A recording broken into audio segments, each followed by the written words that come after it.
I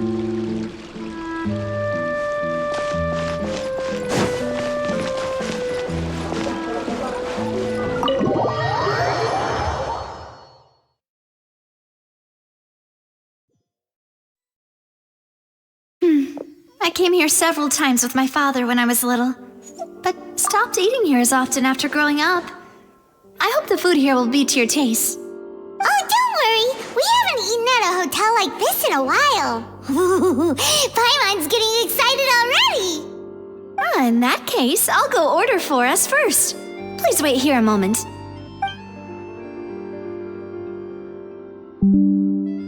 Ooh, everything looks so good. People in Fontaine sure know how to enjoy life. Why, of course. Go ahead, try whatever you like. If the food's good, I'll make a group reservation for the rest of Spina di Rosula next time. And if it's not? Well, then I'll still bring everyone. Albeit with only one dish per table. You, sure have your own way of doing things. Oh, we called this a farewell meal, but we could also treat it like a victory feast, right? We did just win that case after all. Oh, true. Very true.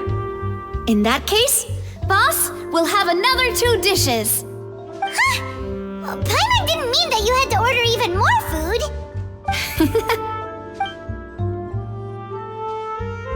Speaking of cases, do you think that the mastermind behind the serial disappearances will get caught soon now that this has all happened? Well, we've certainly taken a big step forward, but I feel that's about it. We know that there's an organization that means to dissolve these young women, but we still don't know what they are really after. If it hadn't happened right in front of us, Paimon wouldn't have ever believed that a person could be dissolved like that. Right? Yet it was because this was such a preposterous notion that the investigation could never really move forward before. Ugh. If only that guy could have finished speaking! We were so close to hearing who was behind it. In such investigations, even the smallest step can seem like a yawning chasm if the trail of clues is cut off. To be honest, I don't have high hopes for any follow-up that the authorities might conduct. It's not that I don't have faith in their ability, it's just that a different perspective is required in some matters. It's easy to guard against and deceive a single narrow perspective. A shift in thinking is required at such times in order to produce a breakthrough, which is exactly why the Spina di Rosula exist. Those highfalutin folk are not all-knowing. That's why we exist, to seep into the cracks where filth falls through, where their watch fails them. That's the kind of problems we solve. Seems Paimon thought things were simpler than they actually are. It's all right. Well, this was supposed to be a farewell meal, so I doubt you have further interest in this business, right? Let's talk about something else. Like, what are your future plans? That's true. We didn't have a chance to speak to her after the trial ended. It didn't really seem like the right time or place to do it anyway. I see. So, your primary objective, which has been foiled so far, was to have a chat with the Hydro Archon. I've heard that there's a long line of people waiting to meet Lady Farina. I suspect you'll be waiting for quite a while, considering that you missed your chance today. Yeah, we've heard that she's super popular here in Fontaine, and that it'll be tough getting any of her time. Well, would you consider some more, unique ways? Perhaps even methods of, let's say, questionable legality? Guess that's Spina di Rosula's boss for you. Chock full of sketchy ideas. Well, what did you have in mind? Well, one way would be to infiltrate a performance troupe at the Opera House, only to abandon your act at the play's climax and ask to speak to her after the performance. I'm sure Lady Farina would be eager to see the ending, and would agree in order to finish watching the play, don't you think? Could you suggest something a little more practical? how to act, and acting's really hard. All right, here's another. Find a way to conceal yourselves under her bed. Then wake her up in the dead of night and demand answers. Don't let her go back to sleep until she answers all your questions. I can personally testify that this one works. When I'm sleepy, I'll do anything as long as I can finally get some sleep. That might work, but that's not really the problem. The problem is we don't want to get ourselves arrested. Ah, valid point. I overlooked that part. I was just thinking about leveraging a person's desire for sleep. All right, no more joking around. Perhaps you could... I don't know. Cut the line when she's on a break. You did defeat her in court, clearing citizens of hers from false accusations. False accusations she had nearly upheld personally. I imagine that she feels quite ashamed about the whole thing. You mean that if we catch her while she's on a break, she might be too embarrassed to refuse? Oh, that does make some sense. Why don't we give it a try after this meal? You know, strike while the iron is hot and all. Huh? Paimon, did you drink my Fanta? Was this your drink?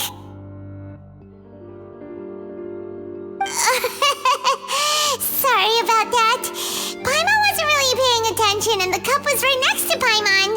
Would you like to order another? No, it's fine. We're just about done here. Alright. Honestly, Paimon wouldn't recommend Fanta anyway. It tastes kind of salty and icky.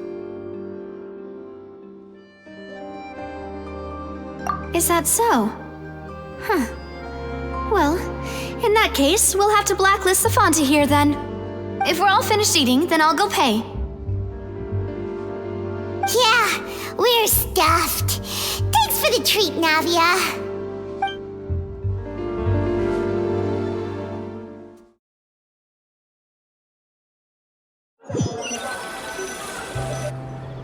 Oh, so full. Paimon can barely float anymore. Nah, that would be so... normal. You know, like you. Okay. As for expenses this month, we're left with... Hey, Navia, what are you doing over there? Oh, nothing. It was just a meal, you know? Nothing the Spina di Rosula can't cover. Let's get ready to try to meet the Hydro Archon again. Bye, Navia! So this is goodbye, huh? Well, if you do encounter any other trouble in Fontaine, you're always welcome to contact the Spina di Rosula.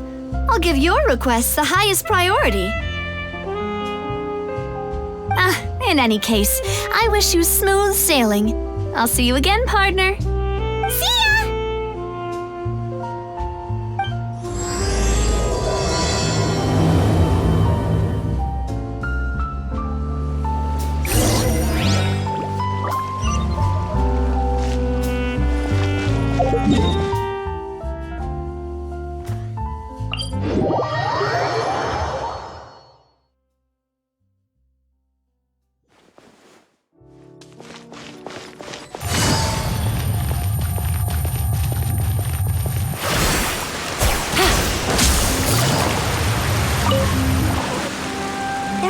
People around anymore.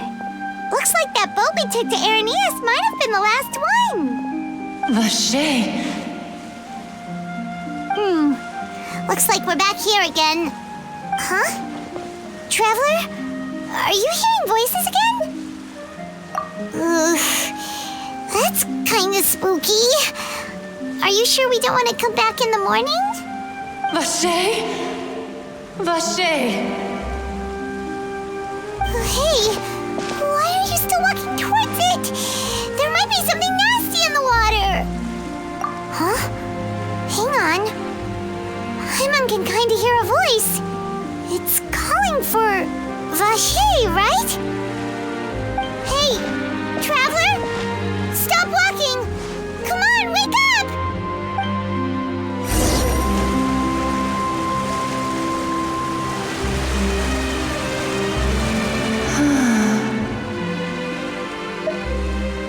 Vache? Are you my dear Vache? No, wait. You seem to be someone else. Do you know Vache? Do you know what I'm... Wait. Who am I? I'm very sorry. I fear I do not know. My memories feel like they have been washed away like a flood. So many fragments dissolved amidst the tide, never to be recovered. How much have I lost? How many things that I once held dear while on land have I since forgotten? Yes, that is what I was once. But now, I am but the consciousness of one who is lost, therefore. I do not know how I came to be like this either. I only vaguely remember being covered in light blue water, and then all grew dim. I also remember going to many places. I loved adventure, loved exploring places of peril. No matter where I went, Vache would go with me. I knew how dearly he loved me, and I also loved him equally as much. But now, we can no longer go back. The pain of such parting, I never knew how heavy it could be. No, our reunion no longer has any meaning. There is no way for us to create any new memories. The thought of me gives him no succor, so let it lie forgotten beneath the waters. If you meet Vache, tell him not to look for me. Tell him to move on. That is the only thing I still remember. Perhaps that is so. As I was submerged in the waters, losing consciousness, I saw Vache above the surface. His eyes were filled with such sorrow, such longing. If only I could have comforted him, told him that I did not suffer. Indeed, I had felt a great warmth. Is that what you call it? Dissolving? If anything, I consider it a form of release. It was a state of neither fear nor frenzy, with only an endless peace, like the water's still surface. I could also liken it to being a thirsty person who drinks water for the first time, and only then sees how they have lived for so long in a world of endless want and anxiety. I think I hear your companion. It's time for you to go, I think. Farewell, then. I am glad that you were able to sense my presence. Remember, if you see Vache, tell him not to seek me out any longer.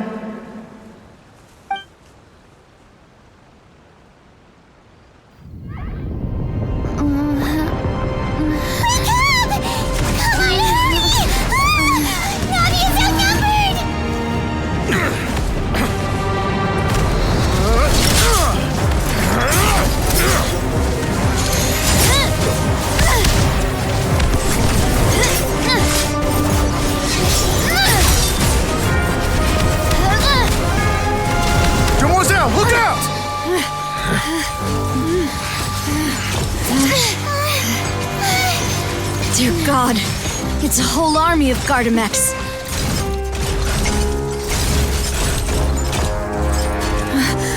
Chlorand?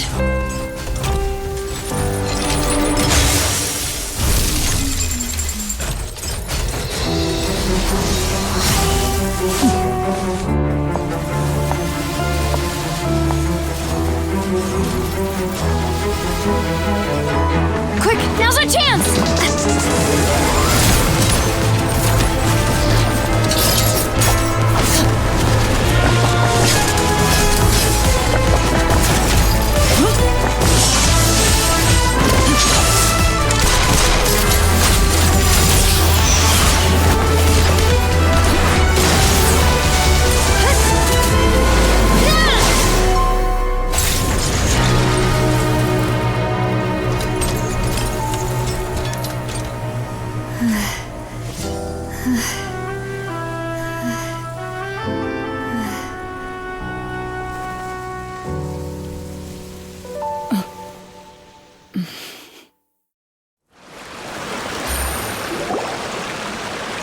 I should thank you for lending us your sword there, Clorand. But before I do so, could you explain how you managed to show up here? I followed you. It seemed to me that danger has followed you more closely as of late. I believe that following someone without their knowledge is actually called stalking, is it not? Mr. Callus's last wish was for me to ensure your safety, and I will not betray his trust. He would do the same, were he alive today. Do not speak of my father! Sorry, demoiselle. I was not strong enough. Thank you for your aid, Miss Clorand, but do keep an eye out for your manner of speech. I believe we all wish to avoid unnecessary emotional harm. Sorry, I did not consider your feelings. Whatever. What else do you know? How did you come to the conclusion that I'd be in grave danger? I doubt I know much more than you, but I believe that the mastermind behind the serial disappearances is very powerful. Your performance tonight will almost certainly attract their attention. I'm sure they've known about me. To be honest, I'm shocked it's taken them this long to act against me. And what about these Gardamex? I thought only those associated with the Maison Gardiennage could control them. None of these mecha have serial numbers. I was sure to check a moment ago. They are not the ones used by the authorities to enforce the law. I can only conclude that some powerful or wealthy party must have obtained them via illegal means, deploying them as a private force of sorts. What? Your point being that they're out of Spina di Rosula's league, then? Yes. Be careful, and do not act rashly. I will continue investigating no matter what. We will bring the truth to light. That's my father's true last wish. Regardless, thank you for your help today, Clorand. But if you get any ideas, tell me first. I don't much appreciate being followed. I do not think that they'll strike again anytime soon. So I shall stop following you. Good day, all.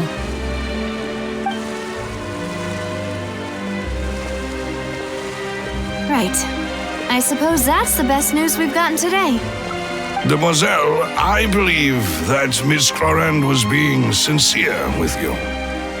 If we tried, we could attempt to thaw relations a little. I know, she's... Oh, thank goodness! Paimon thought we were done for! Those Gardamex came out of nowhere while you were unconscious, and Nadia and her gang saved us!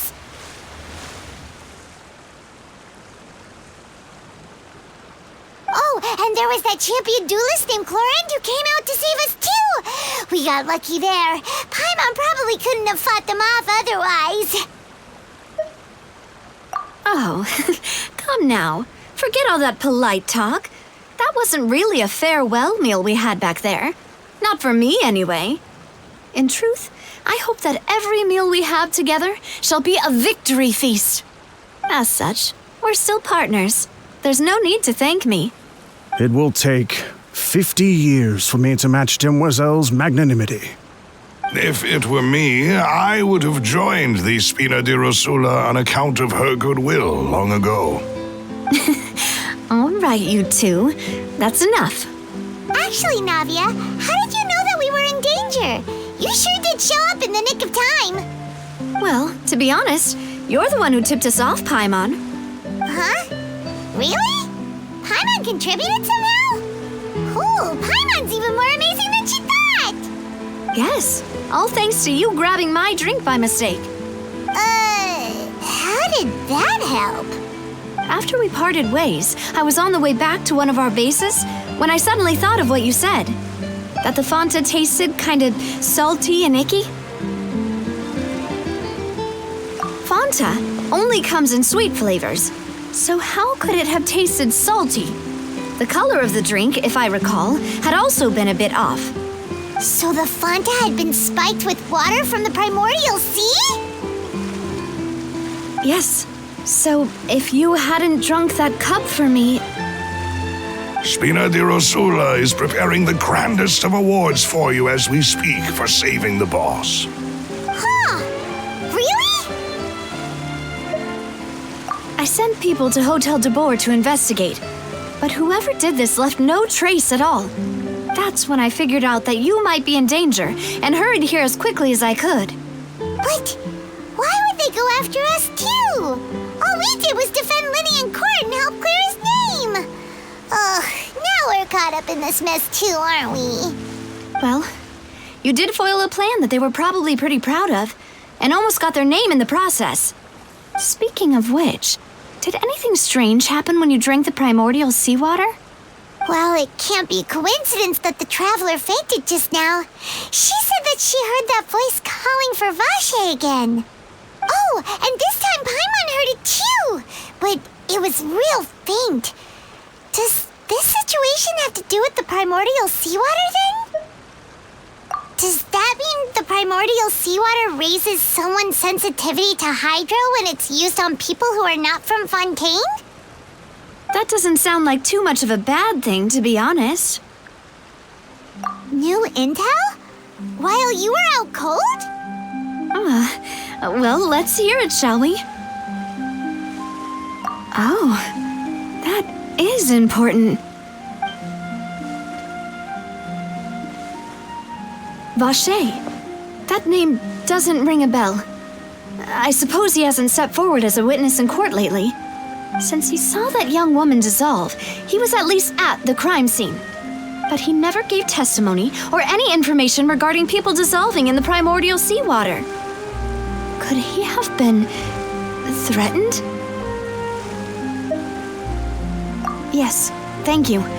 This is very important information indeed. We will continue to investigate. Oh, you mean you'll help us investigate? Well, you did say that our farewell meal didn't really count. That means we're still partners, right? And besides, we're in this now whether we like it or not.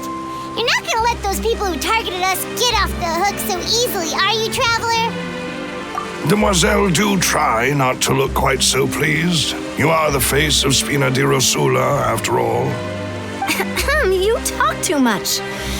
Well, in that case, let's head back to one of our bases, shall we? I'll arrange accommodations for you. We also have some plans to go over, and hopefully we can deepen our bonds as partners.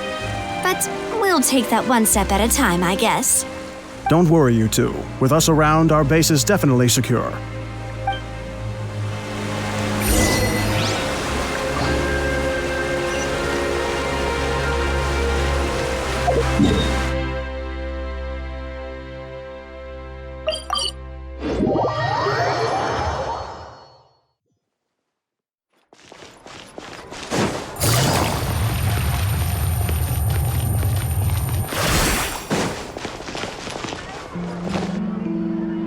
It's right up ahead, but let's make sure we weren't followed first.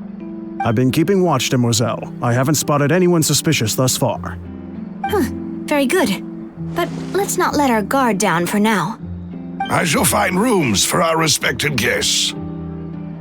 Thank you, Malus. Now, let's continue, Traveler.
This is your base?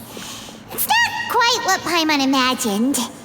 Your accommodations have been arranged. Under the present circumstances, I can confidently say it's the best we have.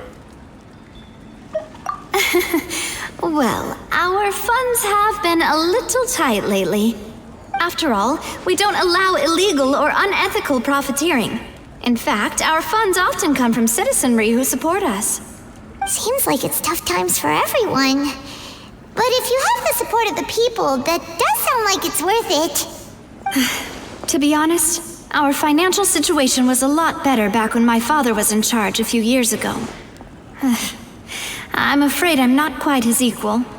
Your father, he was the previous boss of Spina di Rosula, right? How did he... Demoiselle, if you'll allow me to explain. No, I'll explain it myself. I suppose I couldn't run from this topic forever. And as partners, this is something I hope they can understand. My father's name is Callus. Yes, the same one they call Callus the Unfaithful in the streets. 3 years ago, he was accused of murdering his own friend. But he chose a duel to defend his honor instead of standing trial.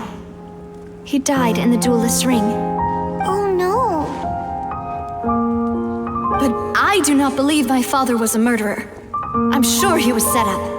At the time, I believed that if he only stood trial and was duly investigated, something amiss would crop up and prove his innocence.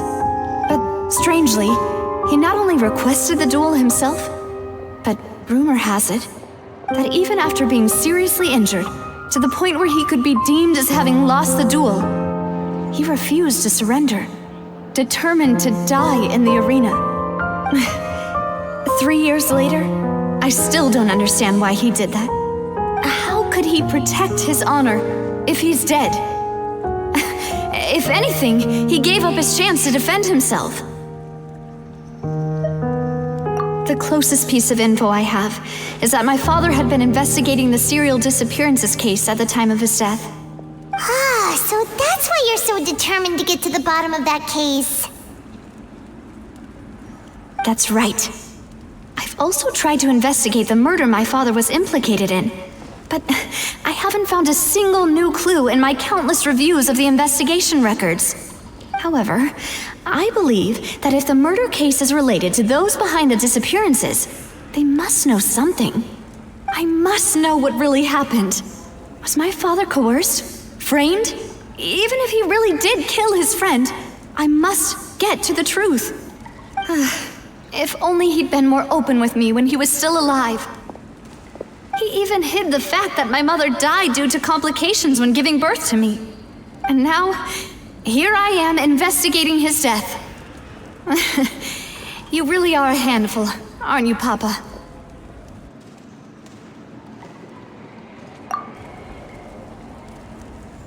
Demoiselle, please, if there is anything I can do, anything at all. I also will never believe that Master Callus murdered anyone. There are none whom I respect more than the two of you, Demoiselle. Master Callus did so much good in life, yet all it took was one murder case for him to be dubbed Callus the Unfaithful. Even our supporters decreased greatly due to that incident, hence our strained finances at present. Wait, if Callus was such a good man, wouldn't people at least be a little suspicious when he was accused? No. Perhaps people just revel in that kind of drama. It's not something exclusive to people from Fontaine, really. Everyone's like that. People love watching the evil turn over a new leaf, but they also enjoy watching good people fall into an abyss from one slip-up just as much. But how could... never mind. If Callus was really falsely accused, we have to find the truth. He didn't deserve to have that happen to him. There is one other thing. Master Callus's opponent in the duel was Ms. Clorand. Oh, her? Well, then, isn't that as good as saying that she was the one who killed him? Yeah, that's not the sort of thing that you can just let go and move on from. Ms. Clorand has always placed great emphasis on the honorable nature of the duel. If her opponent doesn't yield, she will not stop either. She knew Master Callus beforehand and greatly respected him, but seeing how he was resolute in the arena, there was only ever one choice she could have made. It's not that I don't understand her at all, but I just can't deal with this yet. Don't worry, Navia. Paimon knows how you feel. You don't have to force yourself to do that. Afterward, Miss Cloran told us that at the start of the duel, Master Callus requested that she ensure Demoiselle Navia's safety. Yes, that is our understanding as well. Oh, Papa. What madness drove you to ask the person who killed you to take care of me? All right, anyway, that's the information I wanted to share with you. Even if it did sound like I was just complaining towards the end. Thanks. You two should go and rest. This was quite a day after all. Yeah, Harmon's beat. Please, relax and get some sleep. We will ensure you rest soundly.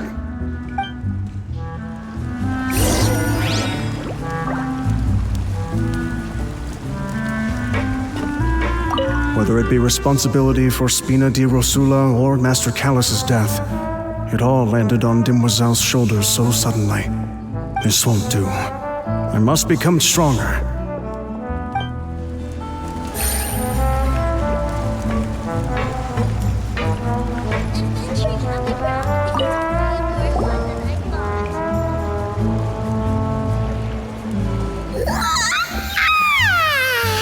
Paimon slept so well. This place feels almost too safe. Huh? Navia? Where did the other two go? I sent them back to Poisson. It's Spina di Rosula's place of origin, and where we have our headquarters. There's not much for them to do here at the moment. Paimon gets the feeling that you're just trying to get them off your back. But never mind that.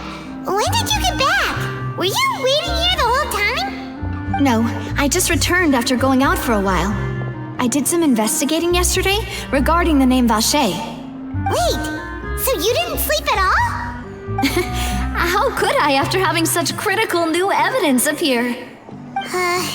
Guess Paimon wasn't speaking for everyone just now, huh? Unfortunately, this name seems to have been wiped from existence. It doesn't seem to have a match anywhere. I suspect that those behind this have already taken steps to hinder an investigation from this angle. But that does prove that this Vache person is a key witness in the incident. Does that mean we're too late, though? No. There is one ray of hope. One place in Fontaine that they would find almost impossible to threaten, no matter how much they wanted to. And that is the archives kept by Chief Justice Neuvillette, a place where detailed files on all the cases in recent years are kept. If the Oceanette you met is one of the young women who went missing recently, we should be able to find some related information there. So Neuvillette maintains an archive of case files? Whew, guess that's the hard-working Chief Justice for you. In that case, let's go talk to him, shall we? Aren't you coming along, Navia? Did you get tired? No, it's nothing.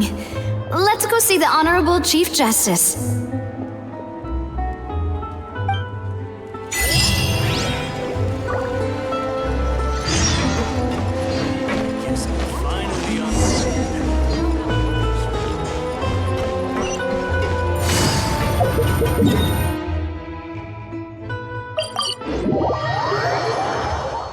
The Palais is right up ahead.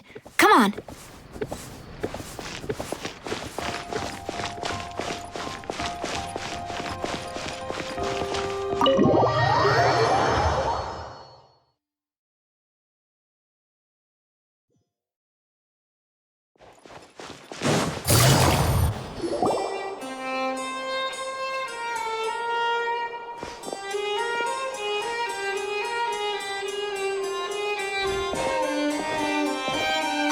Please state your business here. The Chief Justice is presently occupied with official matters.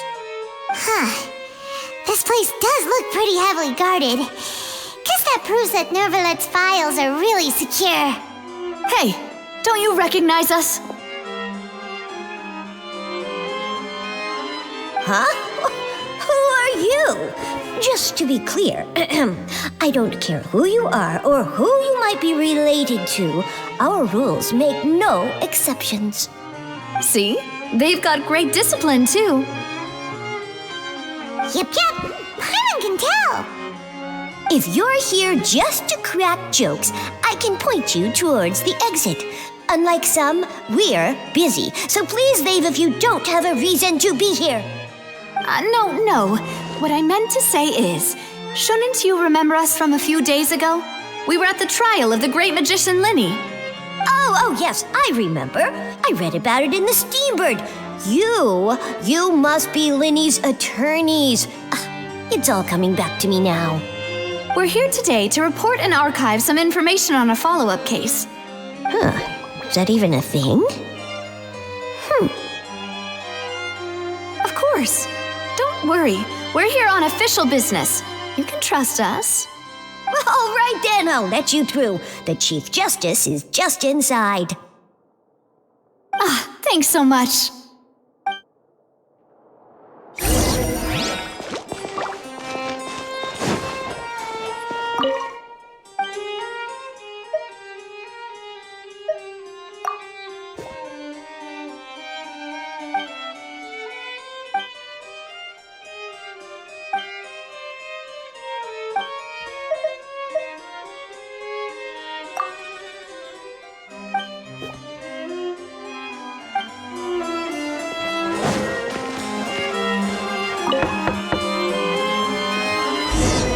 Please come in.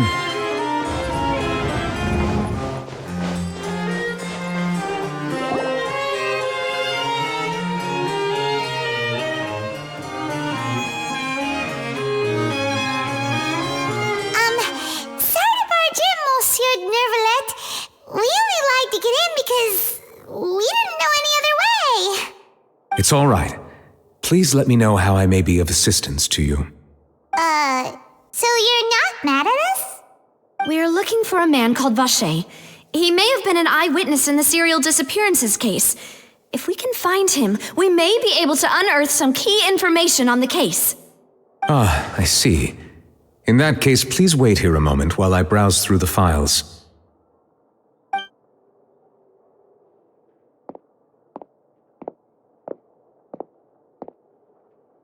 Who knew that Nervalet would be so easy to talk to?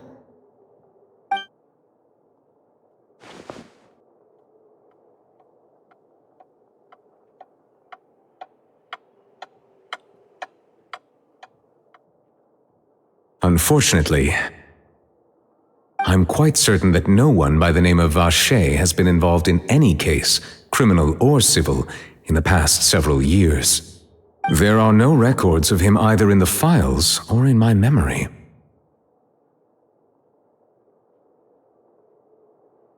Traveler, what if it was really just a dream? Is that so? All right then. Thank you so much, Monsieur Neuvillette. We'll take our leave now.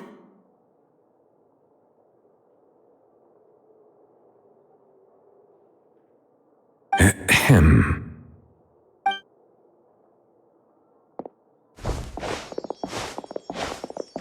Miss Navia, I can understand how you feel. Your father, Callus, was a truly exceptional man. We deeply regret his passing.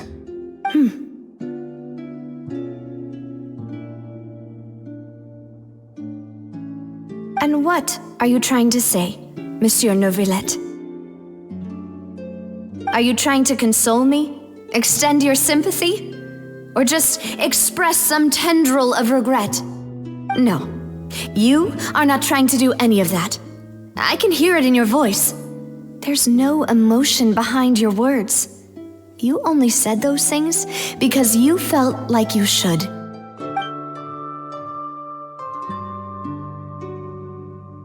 It's just like last time. After my father took his place in the duelist ring, I pushed through the guards to talk to you as a last resort. You even told me then that you thought there was something fishy with the case, yet you still allowed the duel to go ahead. In your eyes, the value of a human life is nothing compared to those cold laws you hold so dear. If you truly regret my father's death, then why didn't you call a stop to the duel? Why didn't you give me the power to stop him from throwing his life away? Why did you just let him die, despised and hated by all? Everything was hanging on a thread at that moment. Just the tiniest effort could have changed everything. There are still so many things I never got to tell him. So many questions he still owes me answers to. If you really have no heart, then just look me in the eyes. I, Navia, will show you the true meaning of regret. I'm sorry, Miss Navia. You and my father are truly alike. You keep all kinds of things in your heart and never say a word to anyone. It's not so much that you can't feel, but that you would never express anything. Oh well. In any case, everyone already knows full well the apathy of the Chief Justice.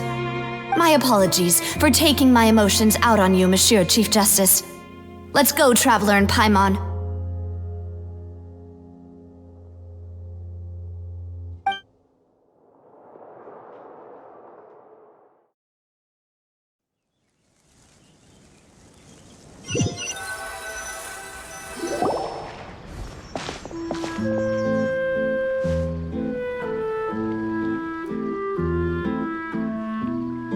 Navia, are you okay? I'm fine. Rain. It's raining. You're right. Wasn't it still sunny when we went into the building? And there shouldn't be any active trials today. How strange. Now that I think of it, on the day my father was convicted of murder, it was also raining. What is it? Did you think of something?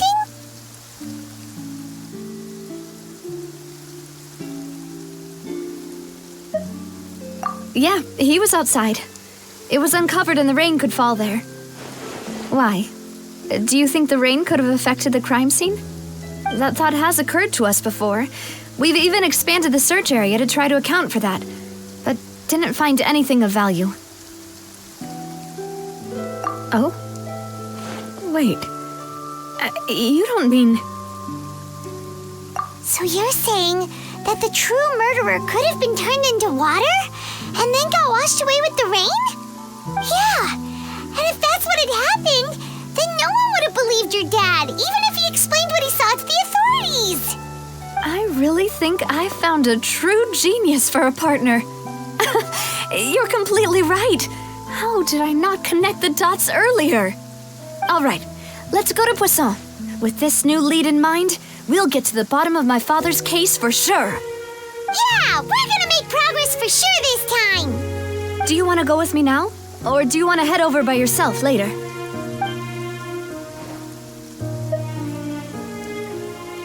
All right, then I'll wait for you at Poisson.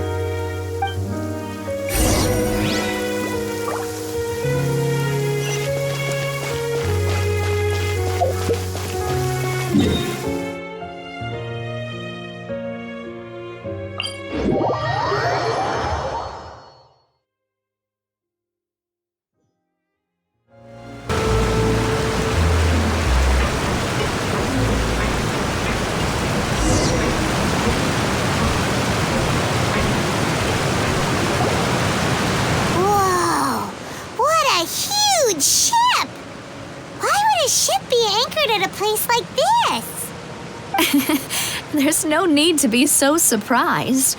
While it may look like a ship, it's actually Spina di Rosula's headquarters. My father was the one who asked for it to be built like this. Perhaps our taste in exterior design is the only thing we occasionally had in common. A gigantic and glamorous ship embodies discovery, opportunity, ambition, and conquest. It symbolizes Spina di Rosula's bright and limitless future. And Paimon thought you were bluffing when you said Spina di Rosula had a glorious past. Paimon was confused why a group with such a history would live in the sewers. But now that Paimon has seen this ship for herself, she's been convinced. Well, Poisson is where Spina di Rosula began, after all. It's our main base, our home.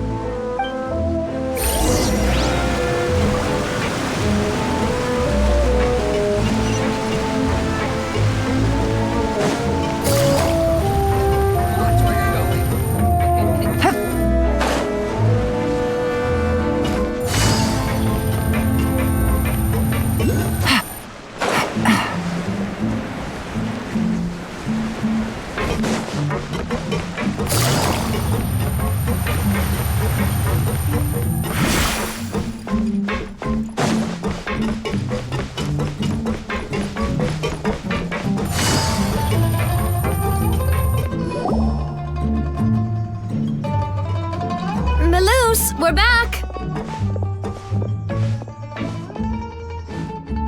Apologies for the wait, demoiselle, and our most important partners. You said before that you still had some business at the court. What brings you back to Poisson so quickly? About that. It's because my partner here reminded me of something really important. You see, what if my father's case had something to do with water from the primordial sea? You still remember, right, Malus? On that night, it was raining? Yes, the case was quite similar to that of Mr. Linney's. Both were what you'd call impossible murders. Could you tell us a bit more about what happened before? Yeah, of course. Many years ago, something called synth began to gain popularity in Poisson. At a glance, it was a kind of drink that could excite your mood and produce many pleasant hallucinations. Wait! Didn't that guard guy who turned into water also mention that the primordial water could be used to produce some kind of potion? Yes, he did. Considering what we know now, it's almost certain that synth is created using water from the primordial sea. If you drink synth for an extended amount of time, you'll suffer many side effects, such as losing the ability to focus or control your emotions. And if you were to stop drinking it completely, you'll experience flashes of paranoia and anxiety while lacking energy to do anything. It's an extremely dangerous substance. As he oversaw Poisson, my father was compelled to put a stop to synth abuse and called for a complete ban of it.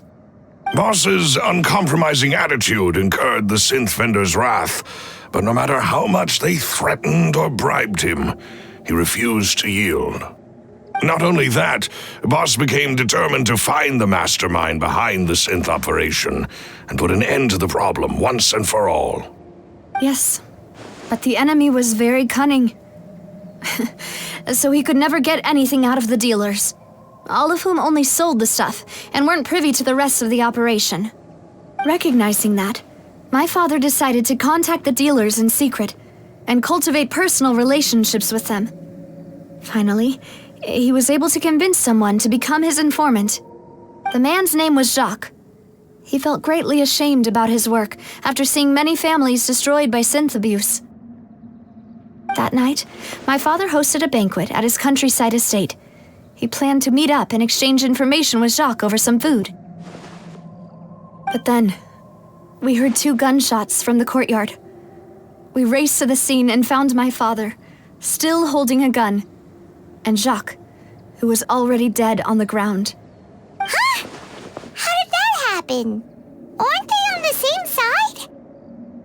Sounds just like Lenny's case, doesn't it? In both cases, the culprit seemed obvious, but neither appeared to have any motive at all.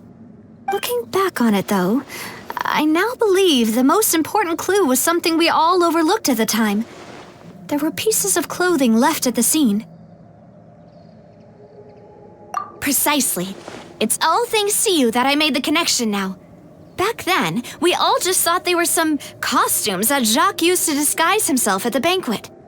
But, considering it now, it's almost certain that they belong to a third person at the scene. With one extra person, we'll also need to reconsider why the 2 shots were fired. You're right. We still don't know what happened. But my intuition tells me that we're on the right track to figuring it all out. I'm finally headed towards the truth. Jacques was an empathetic man who was infinitely remorseful for his past actions. It's unlikely that he turned on Boss with zero warning. I think this third person is probably the key to the full truth. On that note, however, even though this will not please you, demoiselle, as your and your father's butler, I must still offer a word of warning. Our opponent is insidious and cruel. They are extremely difficult to deal with, and Boss has already lost his life trying to bring them to justice. Even though Spina de Rosula has lost most of its former glory, Poisson has welcomed a new time of peace, and we have been allowed to live out our lives. There is no need to follow your father's path. It would be both wise and in line with Boss's wishes to step back and give up on the case. If that's indeed what he wished for, then he should have told me that himself. Was I not the closest person to him? And yet, I was the one most kept in the dark. What was the point of him dying without sharing any of the secrets he knew? Did he manage to protect anything in the end? Synth is still here. Callus the Unfaithful is still his epithet. And Spina di Rosula is barely getting by. Nothing has changed. Did he think I'd just accept his meaningless death and live out my life just as meaninglessly? I've never accepted that, ever. Not since that day, and certainly not now. I want to find out the real answer for everyone's sake.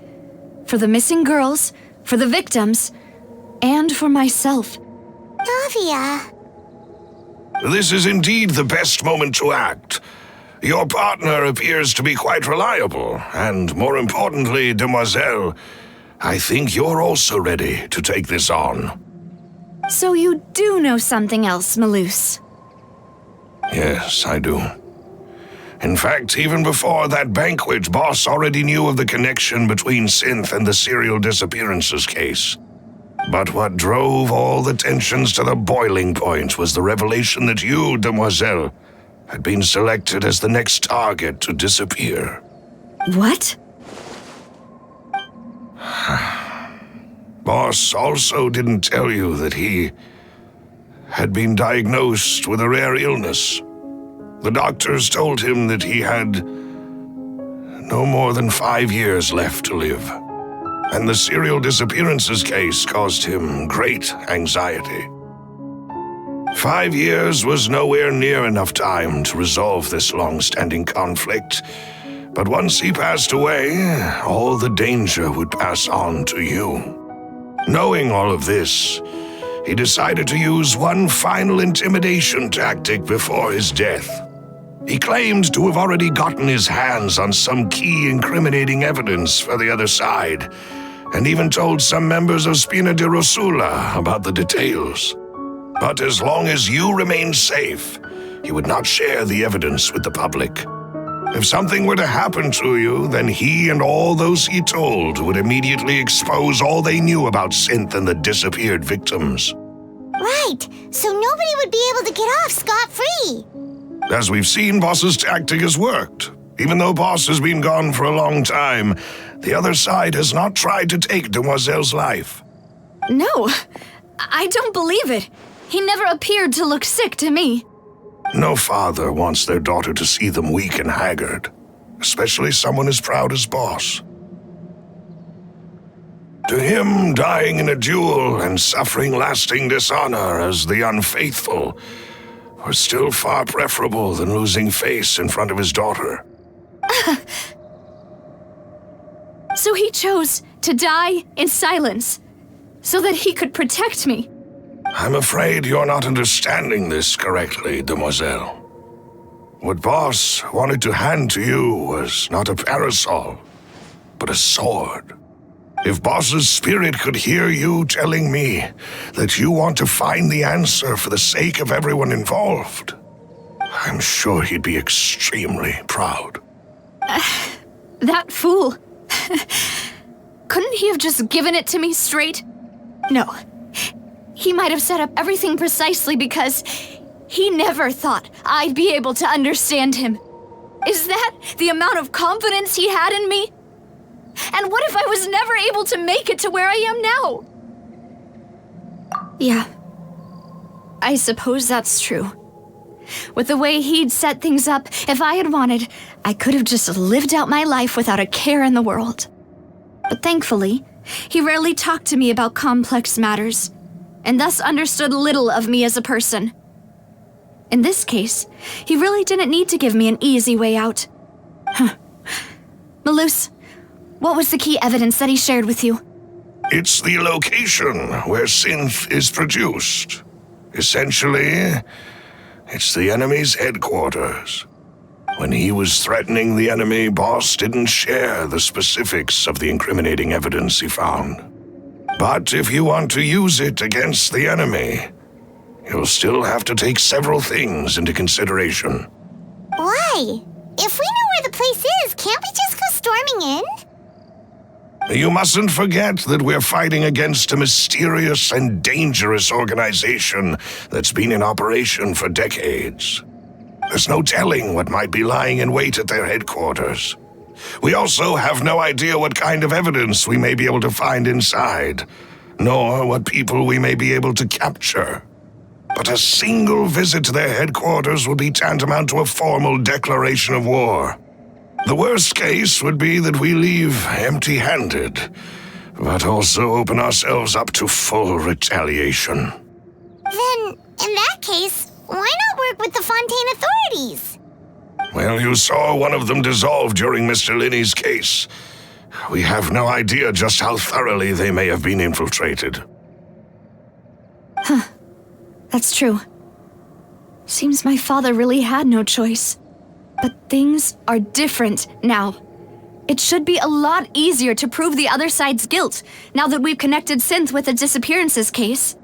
You sound like you've put a lot of thought into this, Malus. I am the butler, after all. I live but to serve the boss and Demoiselle's will. I've always been willing to take on any kind of risk for your sake.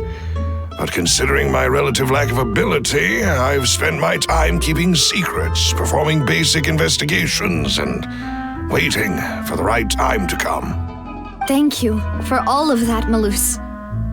Have you discovered anything new in the past few years? Let me think. One conclusion I came to is that the enemy must be quite familiar with Spina di Rosula, or at least have an informant planted here. When I announced orders to the organization's members on Demoiselle's behalf, I used to deliberately keep a few people in the dark and observe the reactions of the synth vendors. If the vendors didn't change their plans, then the individuals informed of our orders must be innocent. If the vendors packed up and fled, however, then someone must have given them the news. After several rounds of testing and investigative tracing, I've narrowed the suspect list down to 3 people. The first is Florent, Spina di Rosula's senior advisor. Huh? Florent? Yes, surprising, isn't it? He was one of the people Boss trusted the most, which also means that he was someone who understood Boss really well. Thanks to his position within Boss's innermost circle, he always knew our upcoming plans and could thus avoid capture this whole time. There's someone else like him too. Marcel, the head of Confrérie of Cabrières. Uncle Marcel. It's a guild in Poisson. Boss helped it to grow to its current size and prominence. In the beginning, they were only reselling some daily goods, but now they're one of the richest guilds around with a lot of business connections in the city. So, they're like a sister organization of Spina di Rosula? Yes, you can say that. When we were fighting against the synth dealers, they provided us with plenty of support. It's a bit difficult to imagine someone using their own money to hunt down themselves. The final suspect is Thierry, the man responsible for coordinating information between Spina di Rosula and the guards. Although the guards mostly leave us to our own devices, there are still many activities we have to report to the local authorities. Since Thierry is always in the know about our current activities, he could theoretically always plan one step ahead. I see. These are all people who I communicate with quite regularly. To think that the enemy we've been fighting against has been right next to me all along, among those I trust the most. It's almost too hard to believe. If you want to investigate them, please take every precaution to not alert the quarry. Judging from our experience, the enemy is extremely cautious. Of course. And thank you, Malus. You've provided us with a lot of great information. You're too kind, my lady. I'm just doing my duty. And before I forget, proving Boss's innocence would also mean clearing him of blame in Jacques' death. After that incident, Jacques' wife and daughter were taken into the Spina's care. They still live in Poisson today. If it might help, you could also pay them a visit. I can make the necessary arrangements. Oh, thank you so much, Malus. You really are the best. A new case awaits, my dear partner. I hope we can work together to uncover the truth and end this case once and for all.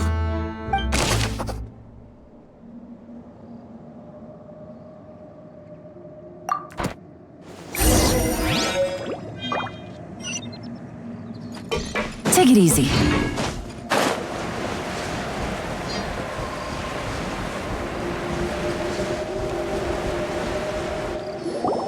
It is settled, then. Please excuse me, and enjoy your conversation at your leisure. Thank you for arranging everything for us, Malus. Excuse me, miss. Do you need anything from us? Hey,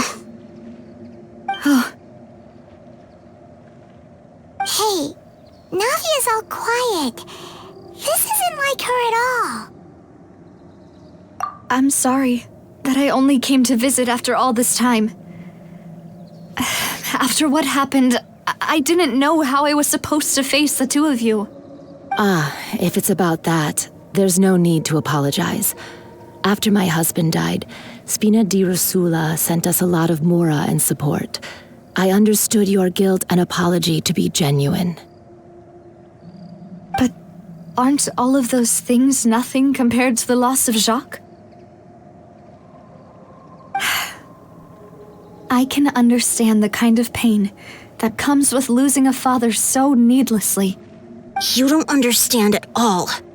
I didn't know how to face you, because I didn't know what I could possibly bring as a consolation gift. I know only the full truth could bring closure to you, and to all of us.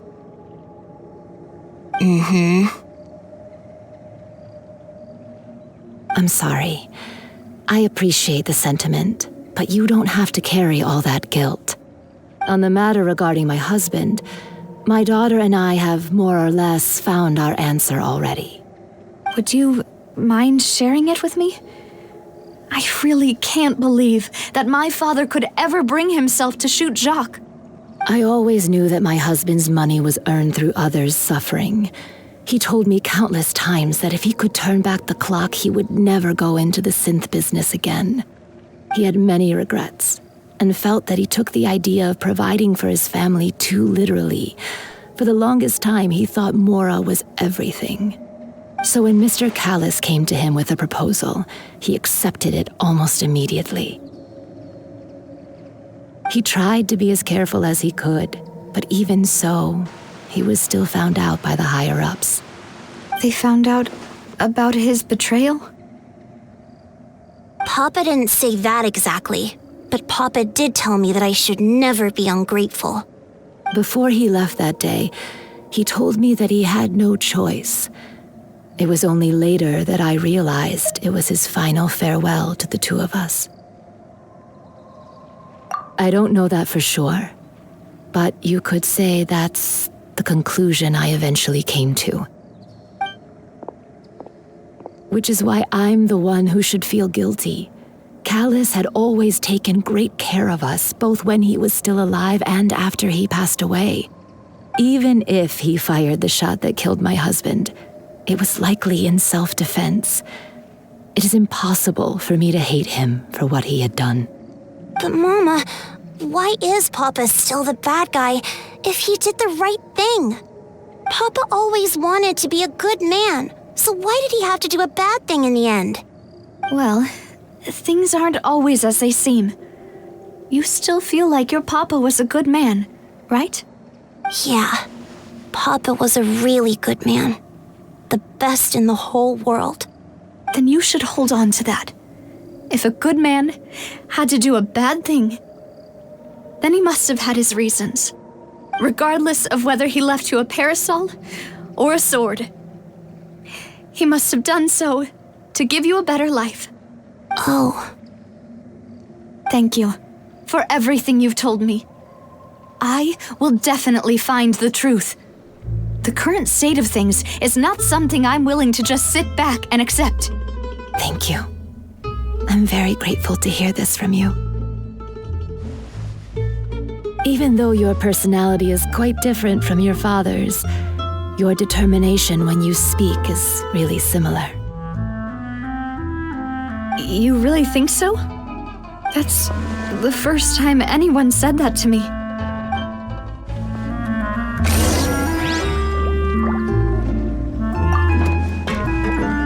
I'll leave my husband's case to you.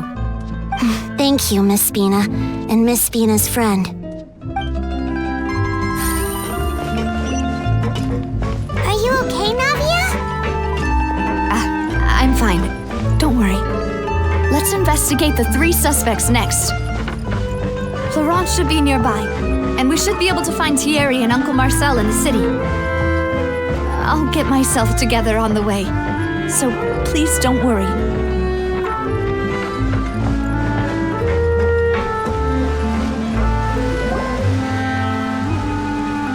Greetings, boss. How may I be of assistance today? I'm sure you've heard about what happened at the Opera House. Someone got turned into water right in front of us. Yeah, I've heard. With something that dramatic, I'm sure journalists will milk it for all it's worth. And it'll be all the talk for the next several weeks. It also reminded me, on the day that the incident happened with my father, it was raining outside, and we found some clothes left at the scene. After my partner here put the dots together for me, I feel like we should try to reopen his case. Can you do me a favor and try to recall what happened that night? Let me think. Mr. Callis was feeling pretty upbeat that day. So he was drinking and bantering away with us at the table. After that, he told us that he wanted to go get some fresh air. So we let him go without thinking much of it. Who knew that we would hear 2 gunshots ring out right after? My first reaction was that Mr. Callis's life was in danger. So I grabbed my holster and made a mad dash toward the scene. But when I got there, it was already too late. Mr. Callis was standing over a dead body with a gun in his hands. All we could do was look back and forth at each other, not knowing what to say. So you also remember 2 gunshots then? Indeed. The guards said that the first shot didn't hit anyone, while the second killed Jacques. But I've never really bought that explanation. Reason being, Mr. Callis had left his gun on the table. I even made sure to confirm that before running to the scene. But according to the guards, that doesn't mean he couldn't have had other guns on his person. About the clothes left at the scene that you mentioned, do you think there was a third person there who was turned into water? At least from our perspective, my father had no reason to kill, so he would also have no reason to bring an extra gun with him. The gun he was holding probably belonged to Jacques, or a third person on the scene. Yeah, that makes a lot of sense. So you're saying Mr. Callis ended up with the gun because he seized it from one of the other guys? But hold on. If that's what had happened, then why didn't he share the truth with any of us? He didn't even want to face the Oratrice machine, and chose instead to prove his honor in a duel. Did he lose all faith in the courts after seeing someone dissolve right in front of his eyes? About that, Malus told me a thing or two. So, I think I can understand why he committed to the duel. I'll tell you everything once the whole truth has been revealed. I understand. Then I'll leave Mr. Callus's honor in your hands, boss. And if I may just say one more thing, the whole Callus the Unfaithful epithet has been a thorn in my side since the day it was invented.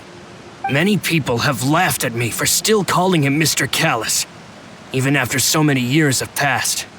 But it was Mr. Callus's trust that allowed me to rise through the ranks of Spina di Rosula and live the life I lead today.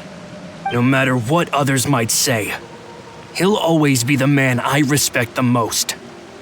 And he'll always be my boss. Don't worry. I will definitely find the truth. You and all our other comrades at the Spina deserve to know the truth as well.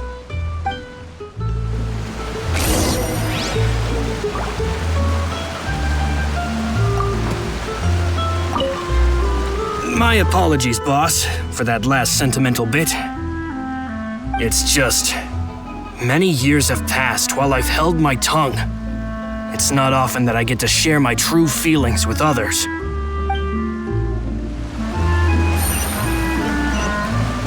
It's just like futures.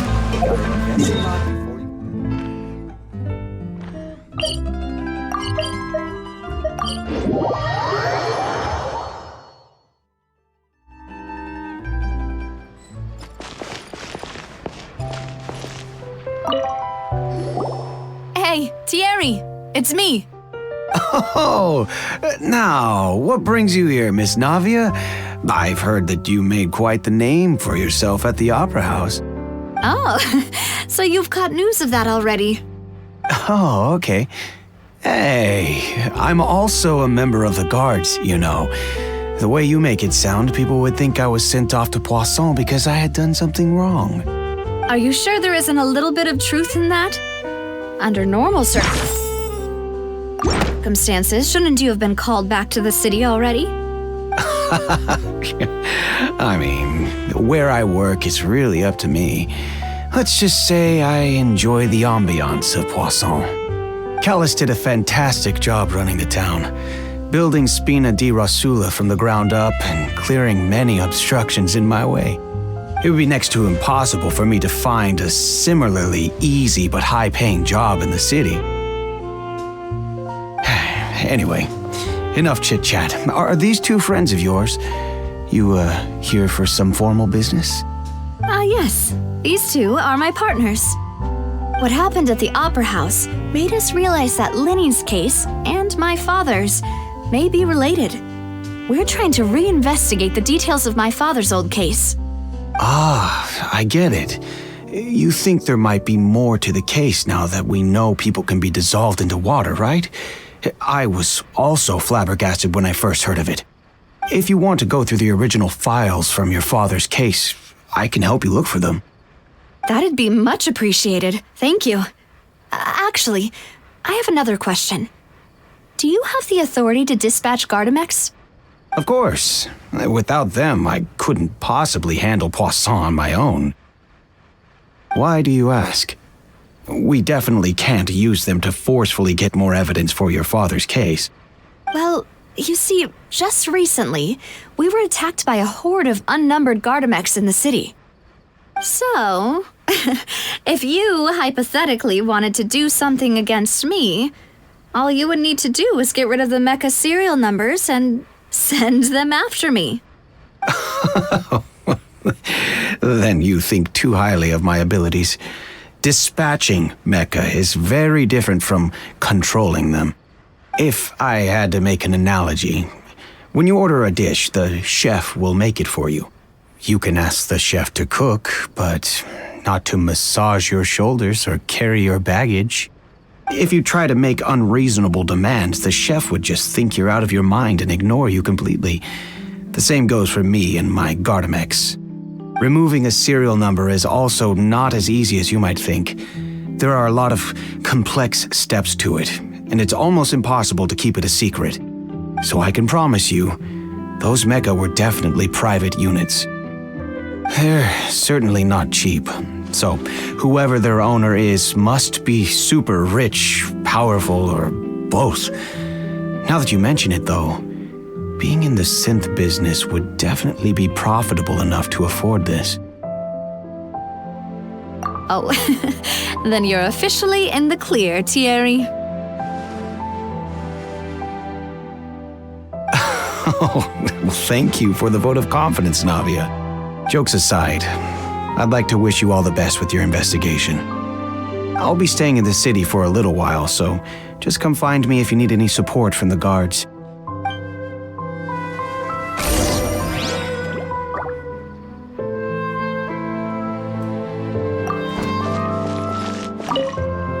I'll see what I can do for you in Spina di Rasula when it comes to guard stuff, but don't go advertising it to everyone else.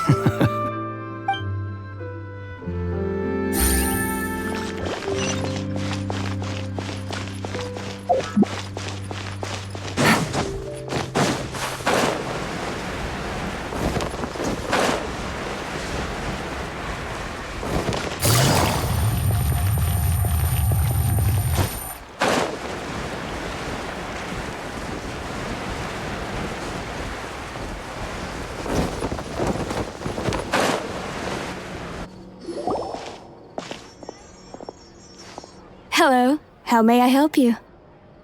I'm here to see Marcel. Could you please let him know?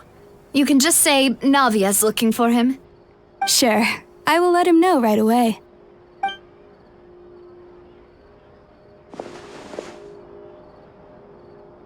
Navia, hello. Sorry to keep you waiting. I'm not as young as I used to be, so my legs are giving out a bit. Oh, it's all right, Uncle Marcel. There's no need to stress. I just wanted to talk to you briefly about what happened in the Opera House. I'm sure you saw everything too, right? Yes, I've never seen anything so strange. Oh, you were at the Opera House too? That's right. I went there with Navia to see the magic show. Who knew it would turn into a whole murder mystery? I also witnessed your marvelous sleuthing work. Quite impressive. To beat the Hydro Archon at her own game on her own turf, I can already imagine everyone in Fontaine discussing your exploits over a few glasses of wine. Oh, Paimon doesn't want to become the talk of drunkards. Apologies. It's just how Fontaine is as a nation. Everyone loves drama and theatrics. Uncle Marcel, you've also noticed that other thing, right? The fact that humans can dissolve in water? Yes, I was reminded of your father's case right away. Is that what you're investigating now? Exactly. I still don't have much solid proof, but I can sense that the other side has already begun to act. Oh, and what makes you say that? We were attacked on Araneus by some unnumbered Gardamex. And there was also an attempt to get me to drink water from the primordial sea. If not for the vigilance of my partner, I probably wouldn't even be here talking to you right now. Oh, you're giving us too much credit. Wasn't it you who protected us? Alas, it seems things are heating up again. The peace that Callus sought so dearly will soon become a thing of the past. But rest assured, Navia, Poisson will always remain a safe haven for you. If you're scared, you can always return there. If anyone dares to lay their hands on you there, the Confrérie of Cabrières will use its funds to the last Mora to bring them to justice. Thank you, Uncle Marcel. But I don't intend to go into hiding. I'm going to strike while the iron's hot. Do you have any new thoughts on my father's case? About that. Sorry, my age is catching up with me, so it'll take me a while to recall my memory.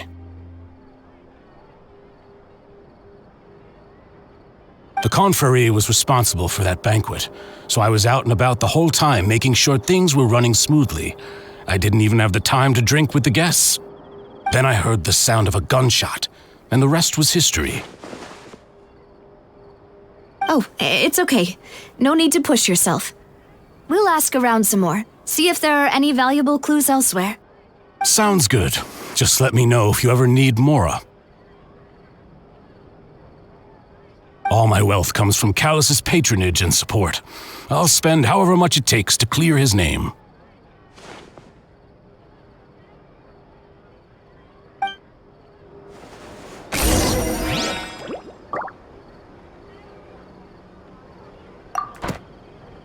Ah, alas, why do these kinds of things happen to the kindest people?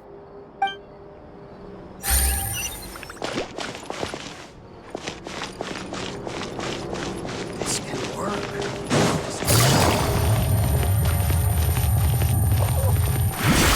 Take it easy.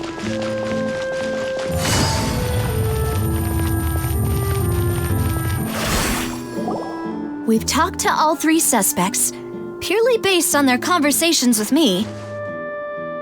None of them sounded particularly suspicious. I suppose that's to be expected, though. If a single conversation's all that's needed to find them out, then my father wouldn't have needed to investigate the case for so many years. Anyway, even though we didn't make a breakthrough, let's still compile what we were able to find. But where should we start? Ah, you're right! Flora mentioned that Callus probably only ended up with the gun because of circumstance. That makes sense. According to Jacques' family members, he already told them that he had been discovered and that he had no choice before he left home that day. If I had to guess, he probably received an order from the synth boss to kill my father. Had he refused, he and his family's lives would have been forfeit. So, Jacques fired the first shot? Oh? And why is that? Oh, that's a good point. Jacques probably already knew that he was just being used as a tool for murder. And once he had completed his mission, he'd be of no more use to his boss. So, what would make more sense from his perspective would be to turn his back on the order and seek protection from my father. Makes sense. But without evidence, that's still just a theory. Besides Jacques, the attack from the Gardamex has been bothering me quite a bit as well. It's obvious that our enemy has become more antsy after the secret of the primordial seawater was revealed. Do you think he knew, even then, that we'd follow this lead to the end? Given everything that's happened since, it's quite possible. But who among the 3 suspects would have the ability to control privately owned Gardamex?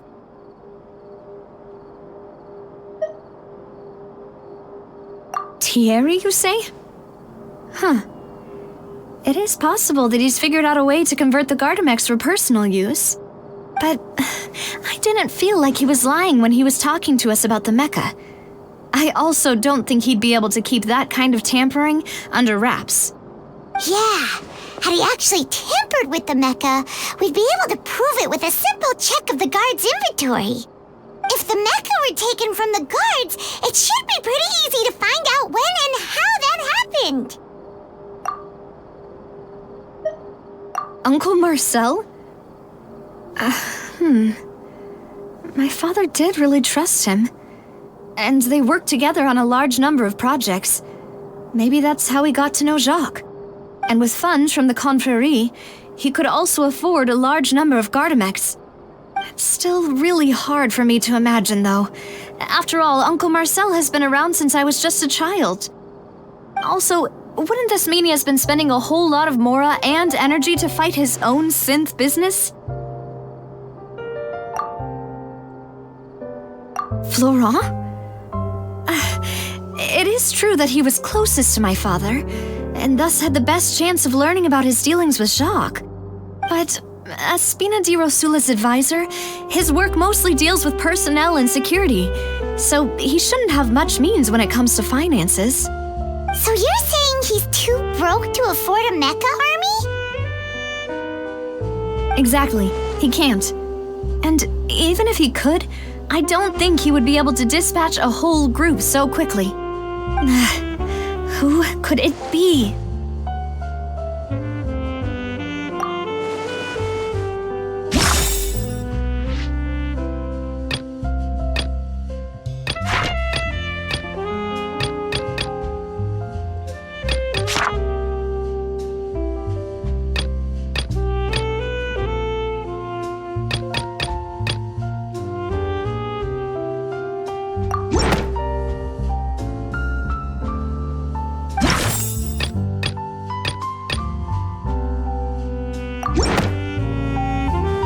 You know, if you think everything through, Uncle Marcel is indeed the most suspicious of them all.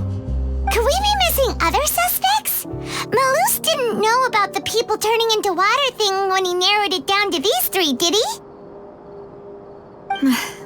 Malus has always been very reliable, and his judgment of others' trustworthiness has been fair and well considered. When he laid out his case for the three, the rationale he gave me made a lot of sense as well. The suspect is knowledgeable about the Spina's internal affairs, has the means to dispatch Mecha to assassinate us, and possesses significant intellect and foresight. Even if I don't want to believe it, I'm starting to see how things could all tie back to Uncle Marcel. Well, we still have another trump card on top of all the theorizing and speculating. Yes, Malus did say that charging straight in there would be extremely risky, but we don't have any other options right now. We need far more solid proof before we can hope to go charging in on our enemy. Navia, here you are. Oh, I've been looking for you. Huh? Aren't you the guy from the guards? Did something happen? Yeah. News came from Irenaeus just after you left. We've got another trial on our hands. Wasn't that place built specifically for holding trials? What's so newsworthy about this one? I know. But they said the person they're putting on trial is a Fatui harbinger called Tartaglia. What? Is that someone you know? Yeah, we know him. Maybe even a little too well. Well, he's been accused of being the true culprit behind the serial disappearances case. It's absurd, don't you think? Wait, how? None of our investigations have had anything to do with him. That's what I thought was strange about it, so I came to tell you the news right away. If the charge against him stands, then it'll be next to impossible to get the guards to support any of our planned investigations. Right, because they'll think they've already found the culprit. Yeah, and it'll be a lot harder then to clear Mr. Callus's name. I understand. Well, partner, what do you think we should do? We still haven't found any conclusive evidence.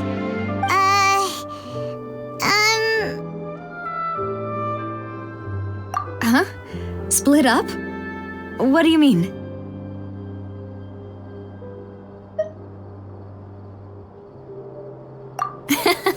Just as expected of my partner. Since this is a trial about the serial disappearances case, the culprit's attention will be focused on Irenaeus, leaving his home base wide open. You're right. This is our best opportunity. All right then, let's do this. I'll stall them at the Opera House and charge Marcel as the true culprit. I won't have any chance of making that charge stick, though, unless we find more evidence. It'll be up to you to make it back in time and hand the decisive evidence to me. We'll help you, just like you helped us in Linny's trial. Demoiselle, please allow us to accompany you. I'm ready. Malus, Silver, when did you two get here? We heard that you'll be leaving Poisson and figured that you might require our assistance. It's our hope that your confidence will be bolstered with the two of us by your side. Thank you so much. Then, let's make haste for Irenaeus. Paimon, Traveler, I'll see you at the Opera House. See you then!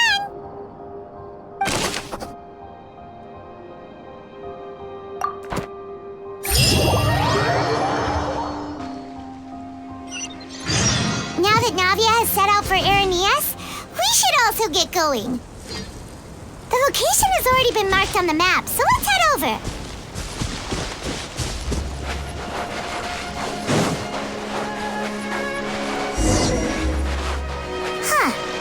According to Malus's info, the synth production base is underwater. Let's go and try to find the entrance.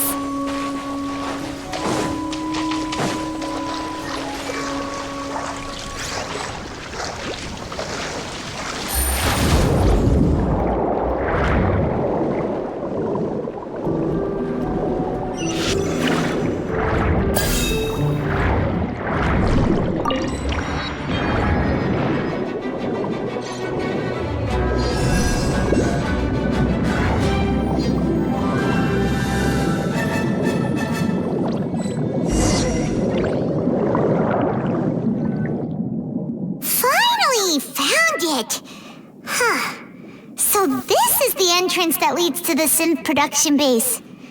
It sure doesn't seem out of the ordinary at all. Ah, you're right. An important place like this is bound to have a ton of protective measures and mechanisms. Navia's probably arguing up a storm right now to stall for us.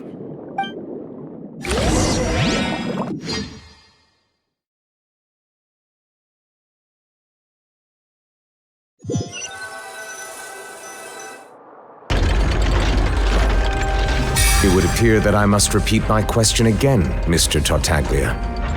Do you accept the charge that you are the true culprit behind the serial disappearances case? To be perfectly honest, I don't understand your country's complicated court system or the reason why I'm being charged with something I've never even heard of. However, I did hear that people who have been charged can choose to participate in a duel to clear their name. Is that right? In which case, as long as I accept the charge, I can have an all-out fight with that champion duelist Clorend, right? I've got to admit, that's one of the most enticing offers I've ever received. When I privately sparred with her last time, she was obviously holding back. Real disappointing. Hey! Don't you understand? You're currently the prime suspect for a major case. This isn't the place for you to be looking for fights. Oh?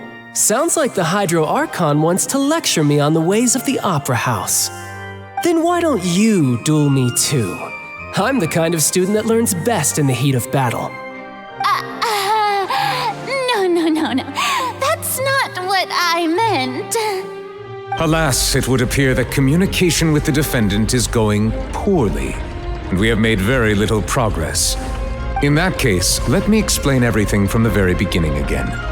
The goal of this trial is to determine the culprit behind the serial disappearances case. That case had nothing to do with him. You've got the wrong man. Huh? What's going on? Why is she interjecting again? I told you it couldn't be one of the Fatui Harbingers. Miss Navia, this is the second time you've interrupted the court proceedings. I only tolerated your behavior last time because you were able to provide the court with a key eyewitness. But that was an exception rather than standard court protocol. I can very well charge you with contempt of court for your interjections. Oh, please. Did you ever think I had any respect for this place's pointless theatrics? We can put that discussion aside for now. I'm not here to argue with you. I'm here to charge the true culprit behind the serial disappearances case. And if my charges prove true, then Tartaglia here will be proven innocent by default, correct? Oh, a young lady has charged in and offered to clear my name. How fascinating. Well, I'd gotten half bored to death by all these rules and procedures anyway, so I'll take you up on that offer. So, Your Honor, is there nothing else for me to do now? You may take a seat for now in the audience, but that doesn't mean the suspicions against you have been lifted. Now then, Miss Navia, who is the person you would like to charge instead? That person is...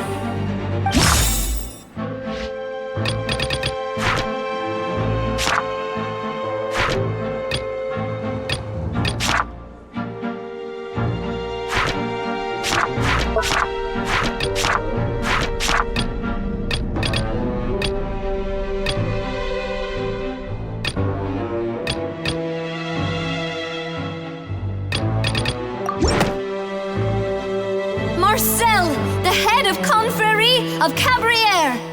Huh? What confrery? Never heard of them in my life. I've heard of them, but weren't they Spina di Rosula's sister organization? Oh, is this going to be a friends to enemies type situation? Please let me remind you, Miss Navia, that charging someone is an incredibly serious matter.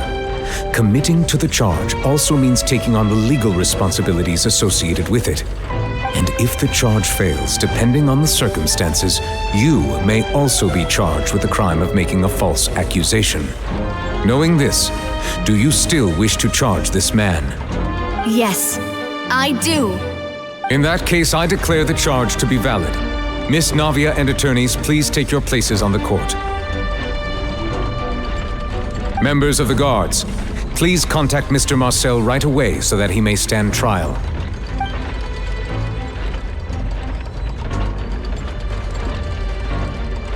Mr. Marcel, you will not require an attorney. Is that correct? Apologies. It all just happened so quickly. I still haven't figured out what's going on. I think an attorney won't be necessary. This is probably just a misunderstanding between me and Navia. Very well. In that case, since both sides have now arrived, Miss Navia, please present your charges. I would like to take everyone back to 3 years ago, to the case of Callus the Unfaithful. Only through elucidating what really happened in that case can we connect all the dots for the serial disappearances case. Navia, do you really think that I was the one who killed your father? Come on, why would I do that? Callus was my benefactor, and remember both you and I only ran to the scene when we heard the sound of a gun. If that's enough to make me a suspect, wouldn't that make everyone at that banquet a suspect as well? I think there's no point in getting into the specifics right now. The audience doesn't even have the big picture yet. Even I'm struggling to remember some details of that case. Exactly correct, Your Honor. I must refresh everyone's memory about that case before I can explain my charge and reasoning. I see. In which case, I will recount the findings about that case as originally recorded by Maison Gardiennage.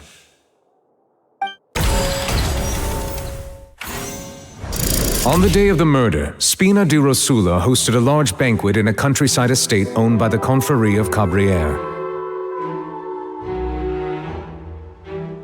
During the banquet, all attending guests heard 2 gunshots from the courtyard. When the guests arrived at the scene, they found the primary suspect, Callus, holding a gun, while his acquaintance, Jacques, lay dead from a gunshot wound. The guards' investigation did not recover any other firearms from the scene. As a result, they concluded that the suspect's first shot must have missed, while the second must have taken Jacques' life. The suspect did not dispute this conclusion, and also declined to defend himself in court.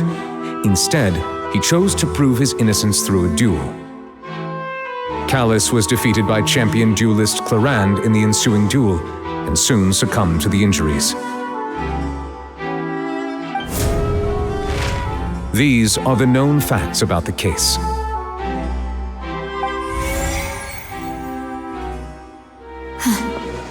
The one with the motive to kill was Jacques, not my father.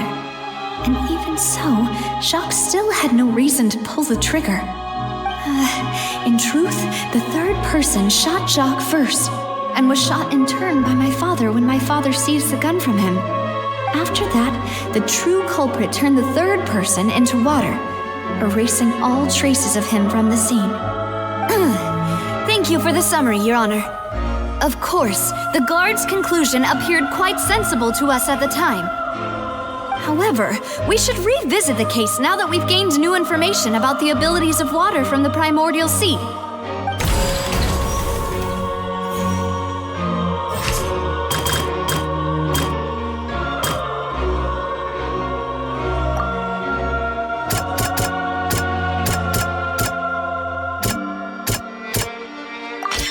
The testimony of the victim's family confirms that Jacques had thoughts of assassinating Callus when he set out for the banquet. However, in the end, he reconsidered, and instead shared everything with Callus, hoping to seek the latter's protection. Unfortunately for Jacques, the true culprit had already considered this possibility, and had sent out another assassin.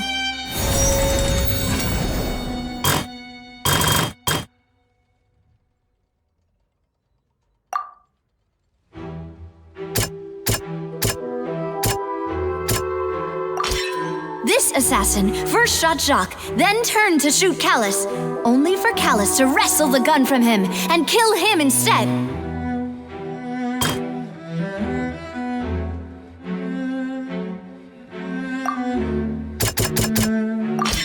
A pile of clothing was found at the scene. The guards once believed they were used by Jacques as a costume to disguise himself. But now, it is clear that the clothes were proof that there was a third person at the scene.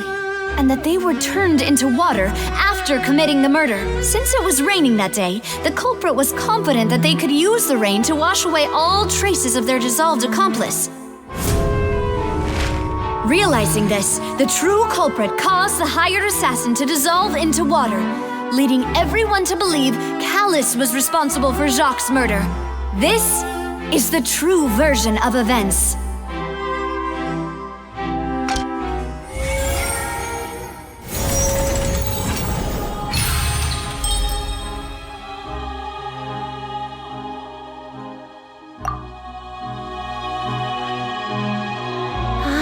That's what happened.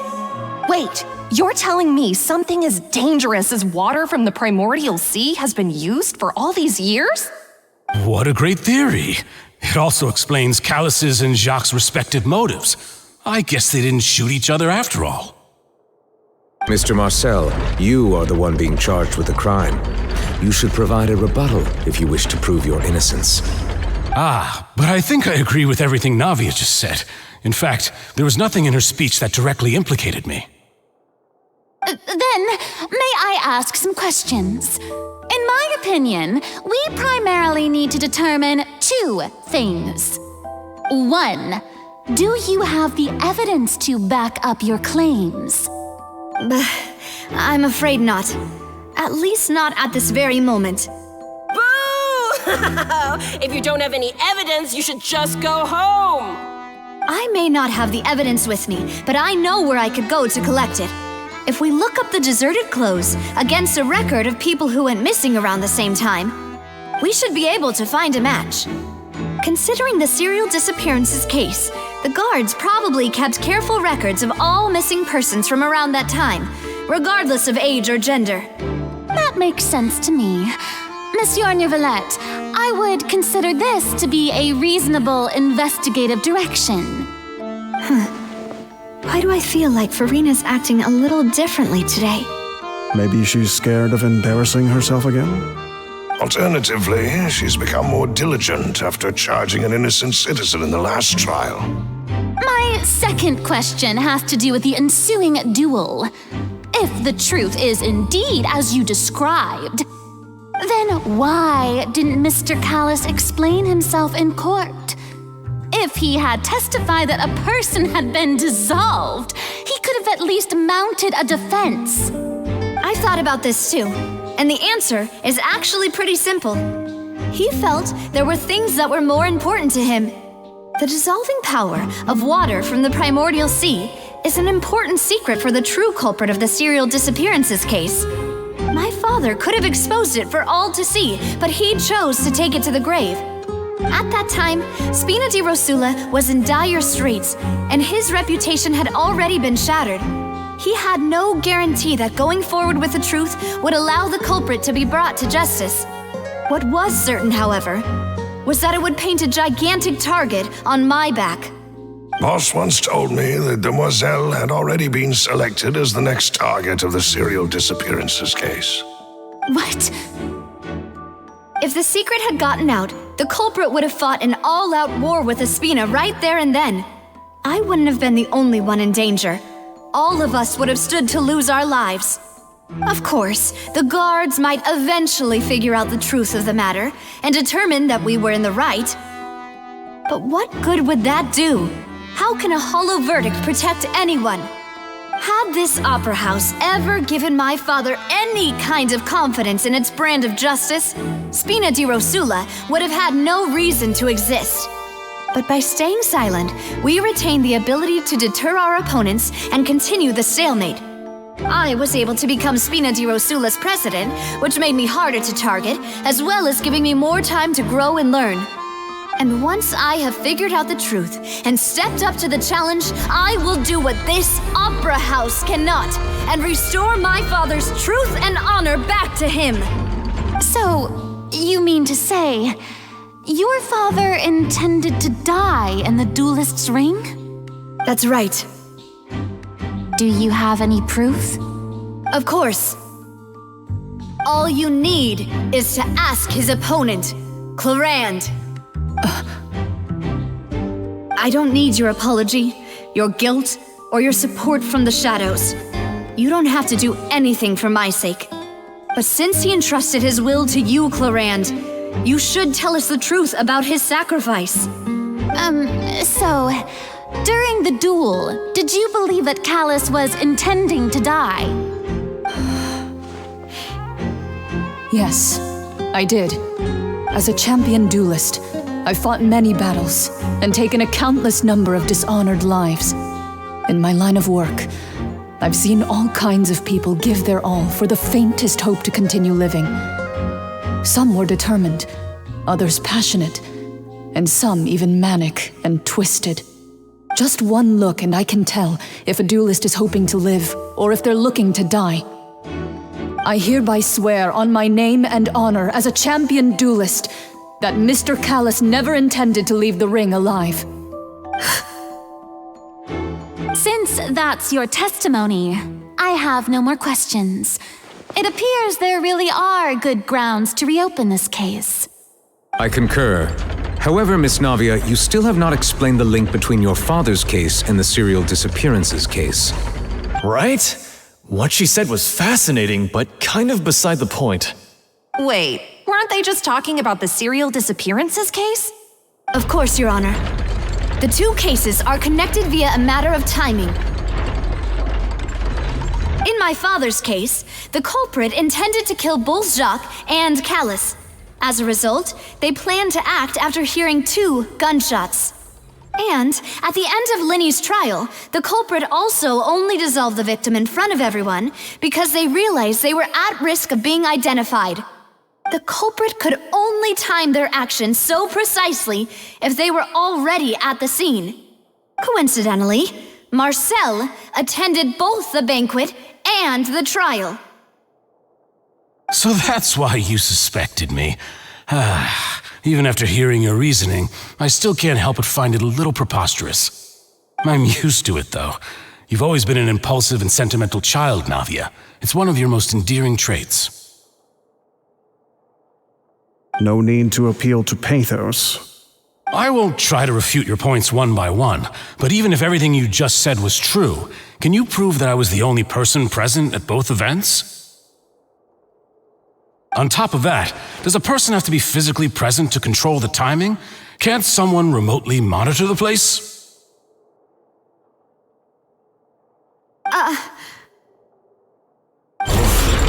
Know what she can say to that. I know that even with that, you might still think you can reduce the list of suspects with some further investigations until I'm the only one left on the list. Alas, who won't feel at least a little hurt by an accusation of murder from a girl you see as your own daughter? But if I were to dismiss this completely, you'd also think I'm not being considerate of your feelings. Ah well, let Uncle Marcel teach you another lesson. Do you know what the biggest flaw in your reasoning is? I suppose you're gonna tell me anyways. It's timing again. I'm a businessman by trade. From that standpoint, there's no reason for me to kidnap young women. It's a high-risk action with nothing to gain. In addition, I left my home in Snezhnaya when I was young to come to Poisson and work in some trade. My business only thrived when I received Callus's patronage. But the disappearances began before I ever stepped foot in Fontaine. I do apologize, demoiselle. This was my mistake. No, it's not your fault. I'm sure he had come prepared. Is there anything else you'd like to say? Would you like to check the date of my first business license against the first known case of the serial disappearances? You can also take a look at my border entry records, or ask my friends and family when I left Snezhnaya for the first time. Could those records and testimonies do something to appease the unspeakable anguish in your heart? Seems like she got the wrong guy. At this rate, Navia will be convicted for falsely accusing him. I think you've done a superb job of dissecting your father's feelings as he neared the end of his life. But aren't you going against all of his wishes and expectations right now? He wished for you to become more rational, collected, and conscientious, instead of dwelling only on your own feelings. Once you've learned to be more considerate of others' feelings and to stop rushing headlong into things, you'd have met most of his expectations. This isn't just about me. and it never has been. The biggest difference between me and the rest of the victims is that I still have the ability to search for the truth, while that same agency has long been taken from them. The people whose families were destroyed by synth abuse, the people who lost their loved ones to the serial disappearances, and the people who suffered tragic ends due to their sense of justice. Many people's images are flashing before my eyes. I'm sure some are coming to those of you in the audience as well. And whose image do you see, Marcel? Is it a man named Vacher? Oh, so you do know that name. I'm merely surprised you'd suddenly say the name of someone I've never even heard of. I was waiting for you to say that.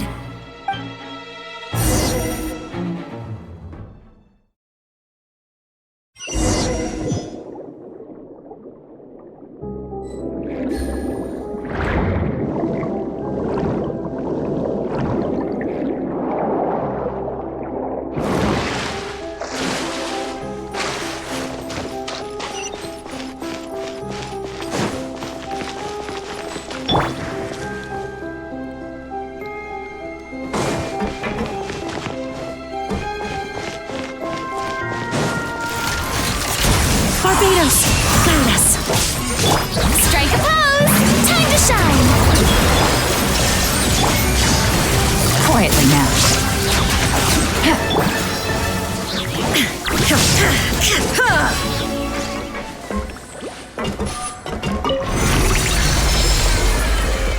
Whoa!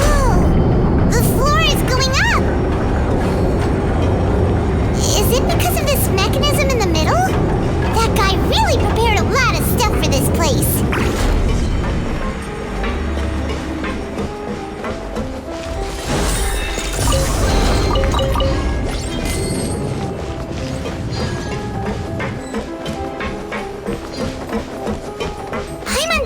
We need to go up, but Paimon doesn't see a way.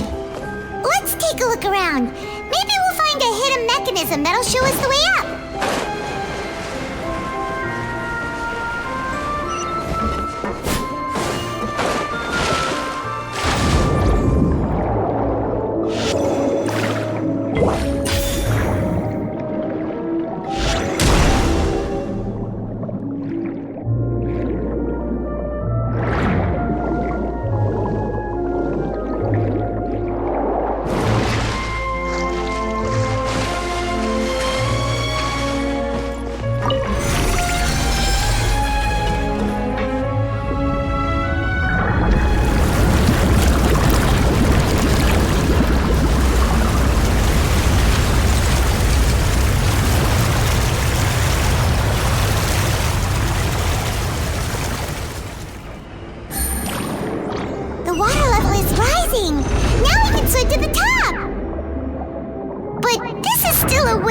From where we need to go.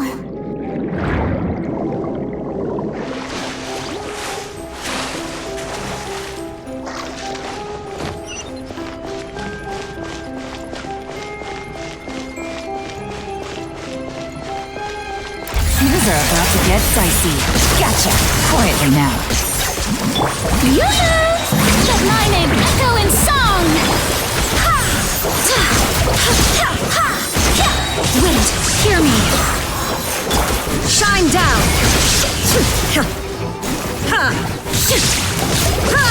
Torn to oblivion!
shattered! Here comes the catch! Busted! Let the world collide! Barbados, guide us! Inazuma shines eternal!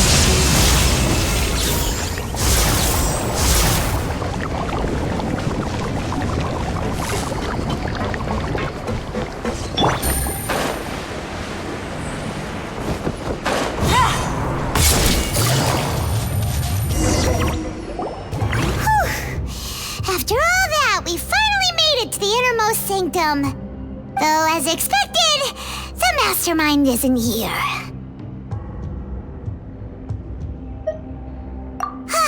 That's right. Then let's hurry up and find some evidence so we can get back to the Opera House and help Navia.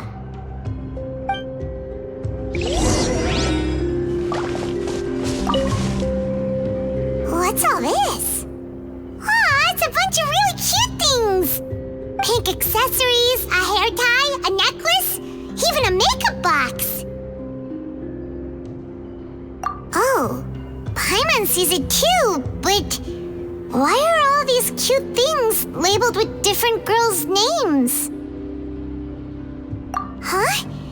You mean the girls from the serial disappearances? They were brought here? And then they were turned into water. And all the boxes of things, these names. That means... Oh, this is terrible!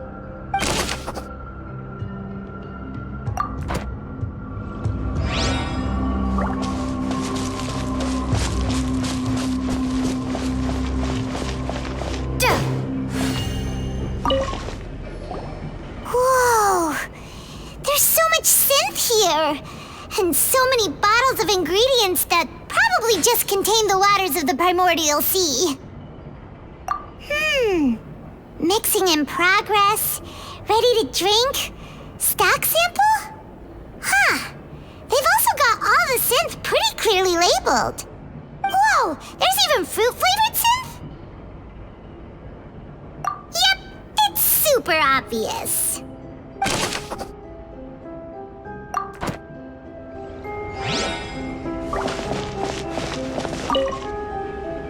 What's this over here?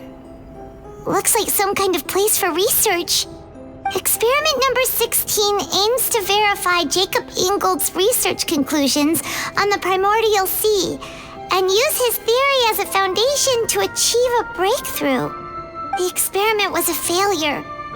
No individual managed to resurface from the water from the primordial sea. Female specimens 22, 23, and 24 were dissolved.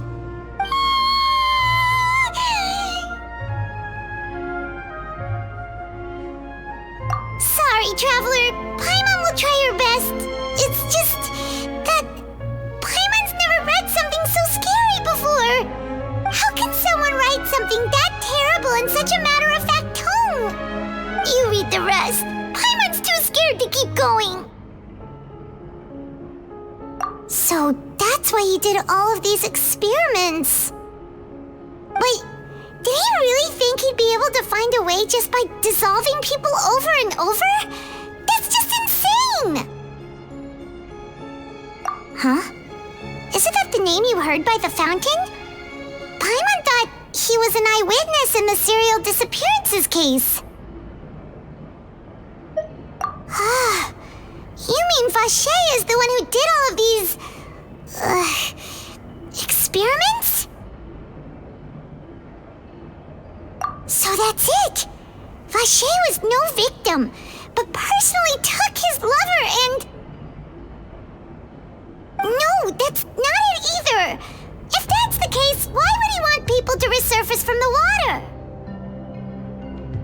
In any case, Paimon will write it all down.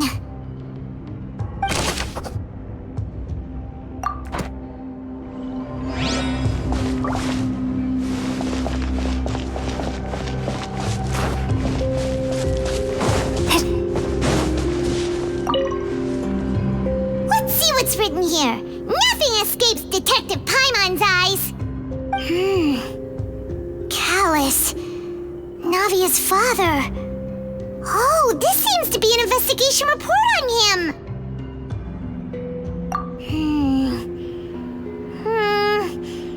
Yep, it's about finding someone to assassinate Jacques and Callus because of a lack of confidence that Jacques himself would go through with it. This should prove the existence of the third person, right? We still have not determined the exact content of the key information Callus has passed on to certain members of his organization. The old dog's a real menace to deal with. Even if he abides by the promise he's made to us, he will still have the upper hand. He can act whenever he wants to make our lives miserable. The only option left is to remove him from the picture entirely. I concur. Let's send someone to kill him. He won't declare war as long as we don't touch Navia. Oh, seems like we've got a bunch of correspondence between the higher-ups. They're all just so evil.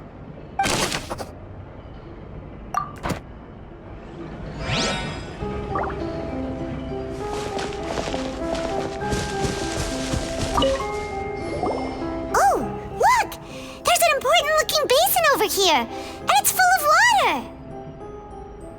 That means this is where they make all the synth, and that special water is the main ingredient. If you dilute it with normal water, you'll get synth, but the pure stuff can dissolve a human.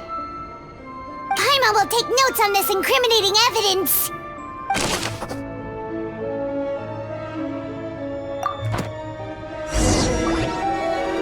Looked at almost everything here, and it seems like our theories were spot on, but... yeah, we haven't found anything that reveals his true identity. No wonder even Neuvillette wasn't able to find anything. Whoever it is probably destroyed everything to do with that name a long time ago. That way, even if we bring all this back to the opera, we won't be able to identify the true culprit. Sure thing. Paimon won't admit defeat to this guy either.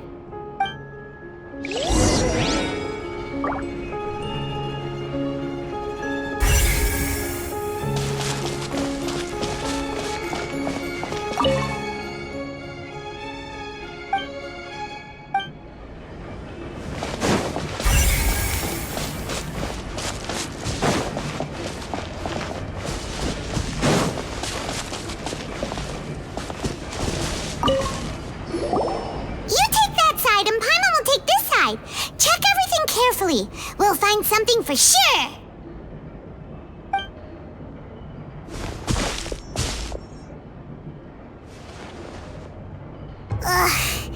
Nothing at all. And Paimon can't even find snacks either.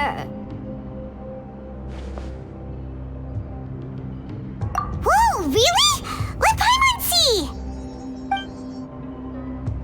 Vinier. Isn't that Vache's lover's name? Then you found her diary. Let's see. Aw, it's just a normal diary chronicling their love story. She was so sweet, too. Oh, Paimon feels even worse for her now.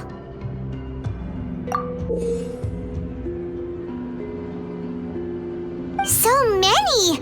A whole page's worth! But they're all crossed out. Was she unhappy with all of them? The final name she decided on was... Marcel. Wait, but Marcel's pretty old. Has this case been going on for so long that he's Vache and Vinier's grown son?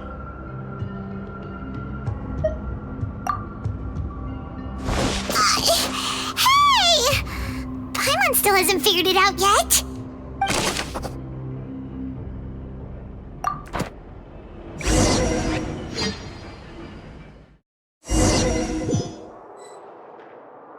And whose image do you see, Marcel?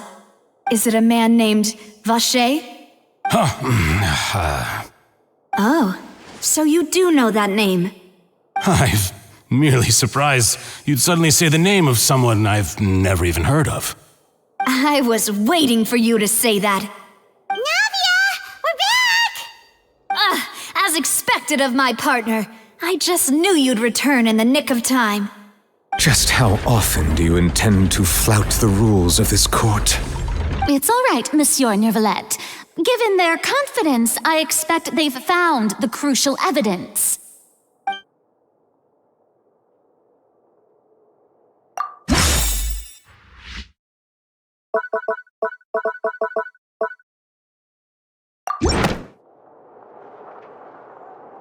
But the truth of it, Marcel, is that you've always been Vache. Huh? We've investigated your lair and we already know everything! After your lover, Venier, was dissolved, you kept abducting young women to experiment on the hopes of bringing her back to you! You even created Marcel as a new identity and destroyed all records of your past as Vache! So that's it. Even the villains in opera performances rarely go that far. And with that, Marcel's motive has now been established. This information regarding your past also dismantles your prior timing defense. Well, Marcel, do you know where you went wrong? You fixated your gaze on the lover that passed away, instead of paying attention to the living people around you. So, you never noticed how we changed, or how we grew as individuals. You also never understood Boss's real expectations for his daughter. Or our determination to see things through. Your determination. Mr. Marcel, please speak up now if you would like to defend yourself. Otherwise, the trial will move on to the next stage. Do you really think I wanted to do any of this? Pay attention to you? What for? Have you ever paid attention to me? Ever empathized with my pain? Ever known how it feels to watch the love of your life dissolve right in front of your eyes? No one helped me. No one even believed me. All those decades ago, even the officers from the Maison Gardiennage were laughing at me. They said there's no way a human being can turn into water. So I must have gone mad from grief. Vinier's death was brushed away by all of you as if it didn't matter at all. Well, now you know, don't you? Ha! Well, it's too late now. All those who were dissolved are gone forever. You only have yourselves to blame. You set up this ornate opera house in pursuit of your so-called justice, your beloved drama, while turning a blind eye to the suffering of the people. Venier is dead. We promised each other that we would always be together. Wherever she goes, I will follow. But I'm not from this blasted place, so I can't be dissolved, no matter what I do.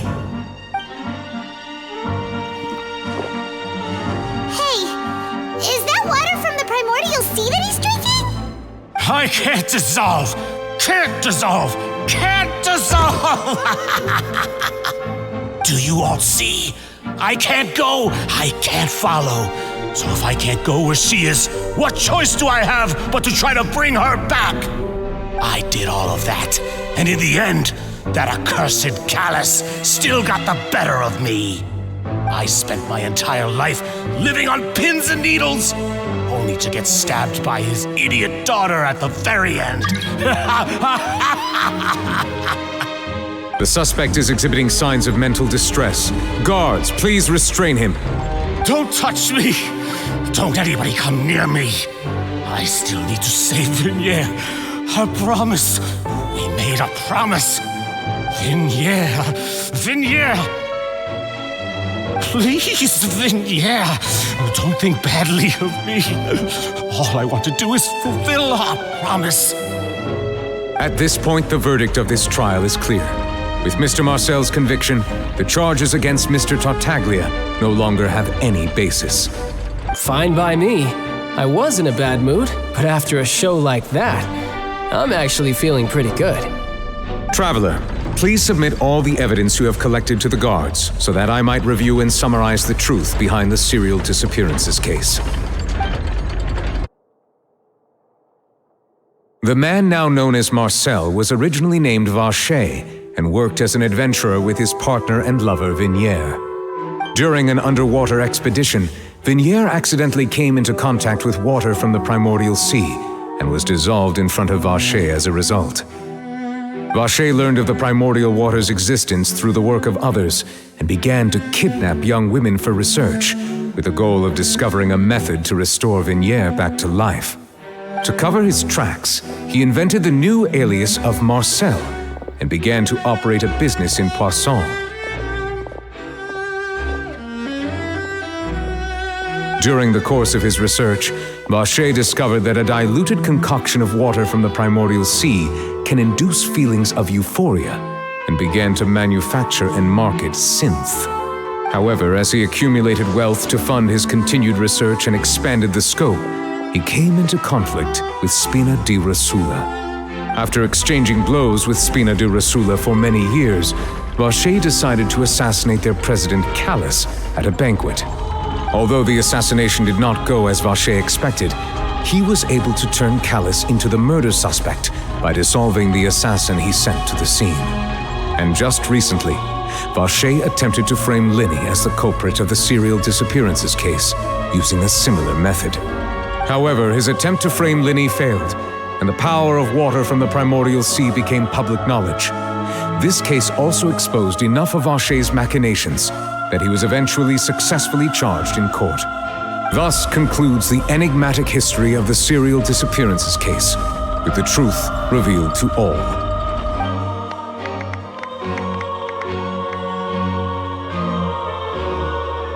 The Oratrice will now deliver the final verdict regarding the charges against Mr. Vacher.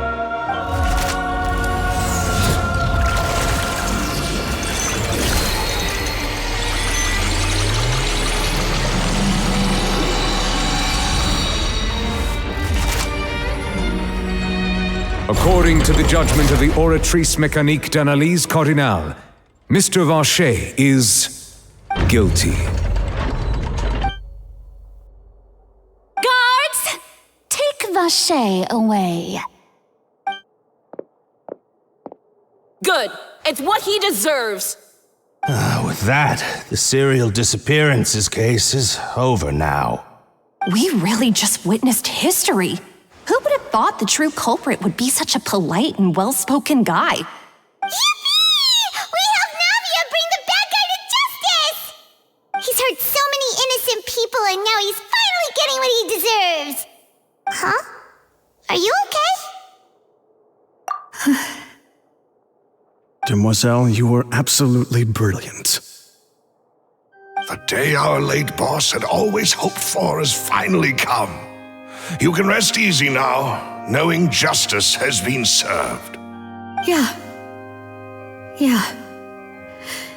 It's finally over. It's all thanks to you guys. And my partner. See, Papa? Spina di Rosula's still doing well with me at the helm. Well now, hasn't this been a most delicious piece of drama?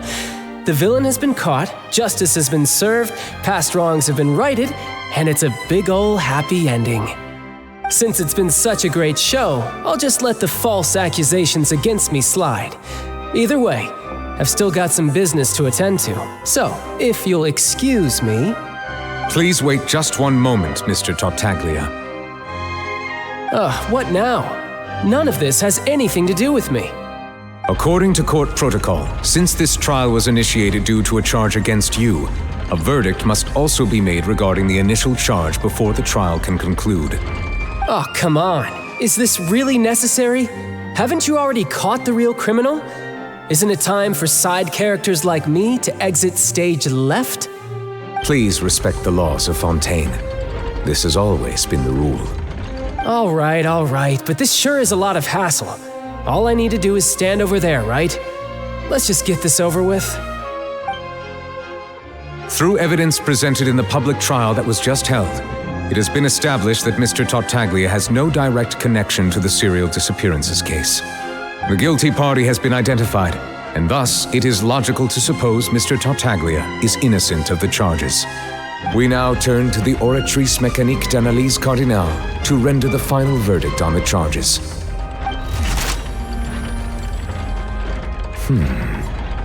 According to the judgment of the Oratrice Mécanique d'Analyse Cardinale, Mr. Tartaglia is guilty. What? Hey! That's not funny! Didn't you just say I'm supposed to be innocent? What's with this verdict? Is your justice machine malfunctioning? Huh? This has never happened before. The Oratrice actually returned a different verdict from the Chief Justice. I mean, have you ever heard of an innocent Fatui Harbinger?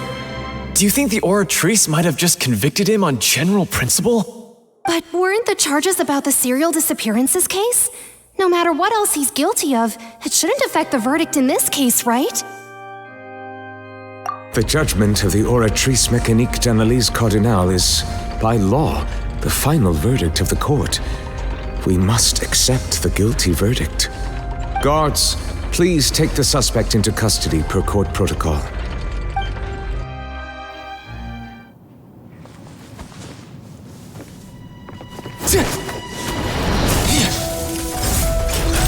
So this is how justice is done in Fontaine. What a joke. You've got your rules. Well, I've got mine too!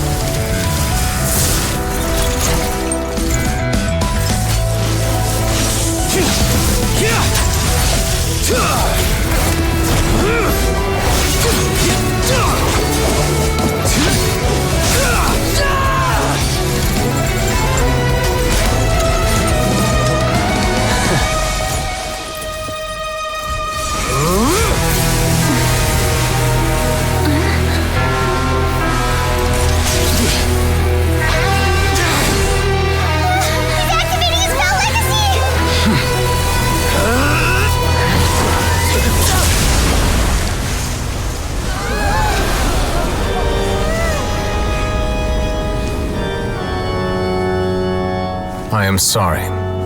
If you have been wronged, we will find the truth. But the rules of the court must be upheld.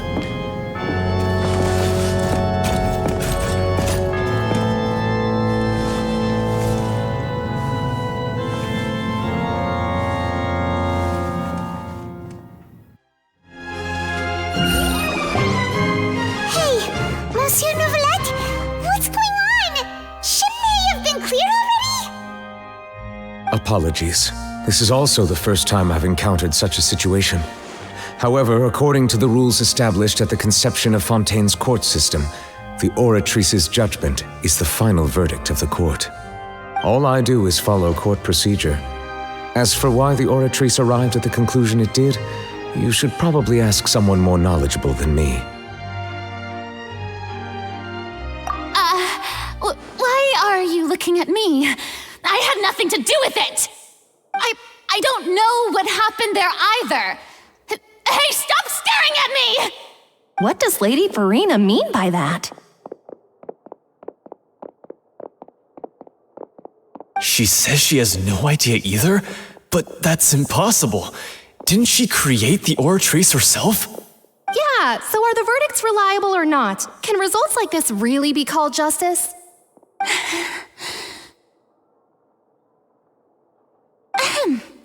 My dearest citizens, did you really think we'd allow an incorrect verdict to be handed out in this court?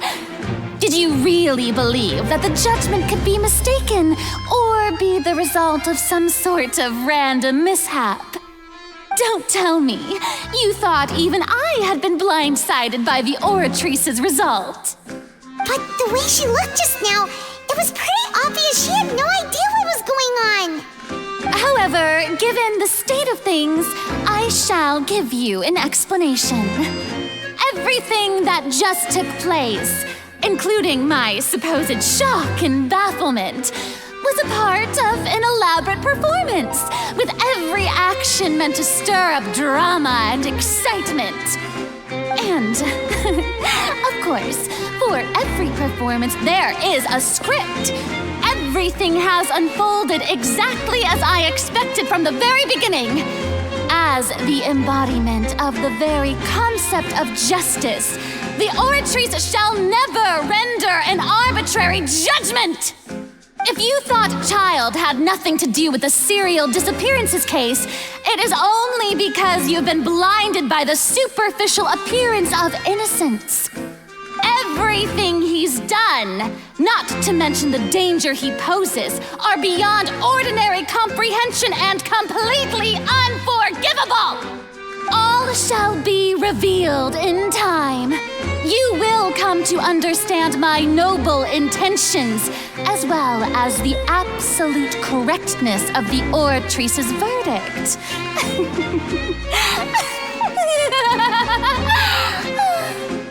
Now, having said that, although I hate to leave things hanging in suspense, it is now time for this performance to end. As the lead actress, I shall be the first to take my leave. Toodaloo! So she chose to make her escape after all, did she? So you're saying we shouldn't put much stock into what she just said? She probably just put on that performance to save face. As for the truth, it's unlikely that she actually has any idea. However, please be assured that I will continue to investigate this case in a personal capacity. Just as I promised, if the judgment has been incorrect, we will do our utmost to clear his name. All right. Even though we feel pretty badly for him, we'll take your word for it for now. After all, he's done plenty of bad stuff, so he should have known he'd go to prison someday, right?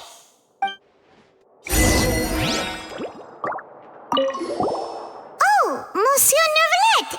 That power you showed when you took him down. Who are you really? I'm the Chief Justice of Fontaine, of course.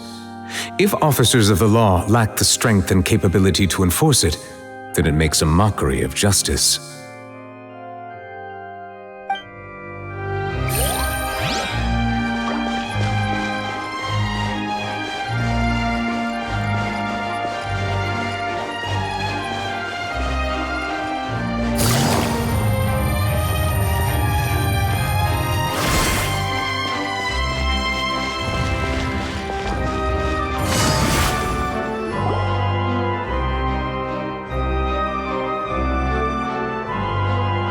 What are you doing? Quick, stop him! Traveler! Hey! Traveler! Marcel! What are you doing over here? Stop resisting arrest! Cease, or we'll add another charge to the list! No, wait! I just want to ask the Traveler something. I'm not looking to run away. Please, just let me ask this one small thing. Go on. Thank you. I was being led away when I finally realized something. Where did you first hear the name Vache? I erased all records of that name.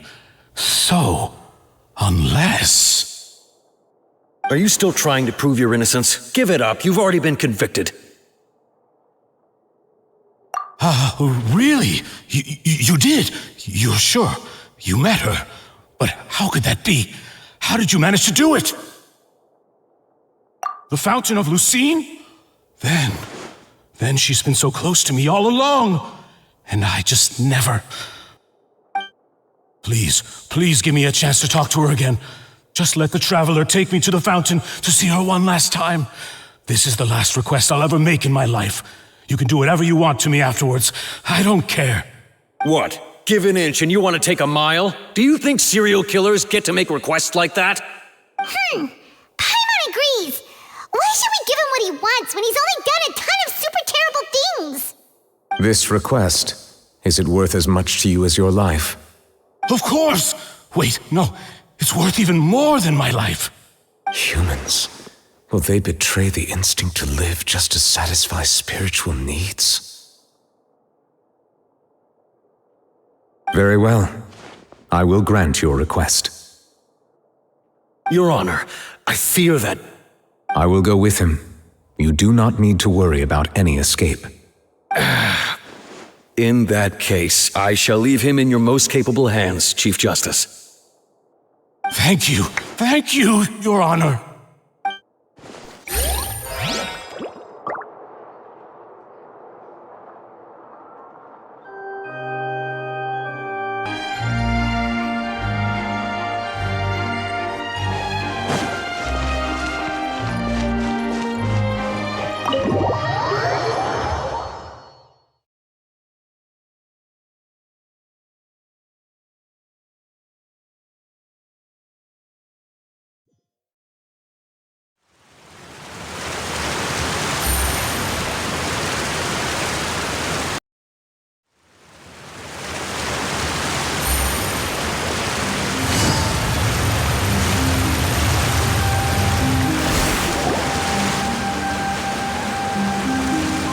Is this the place?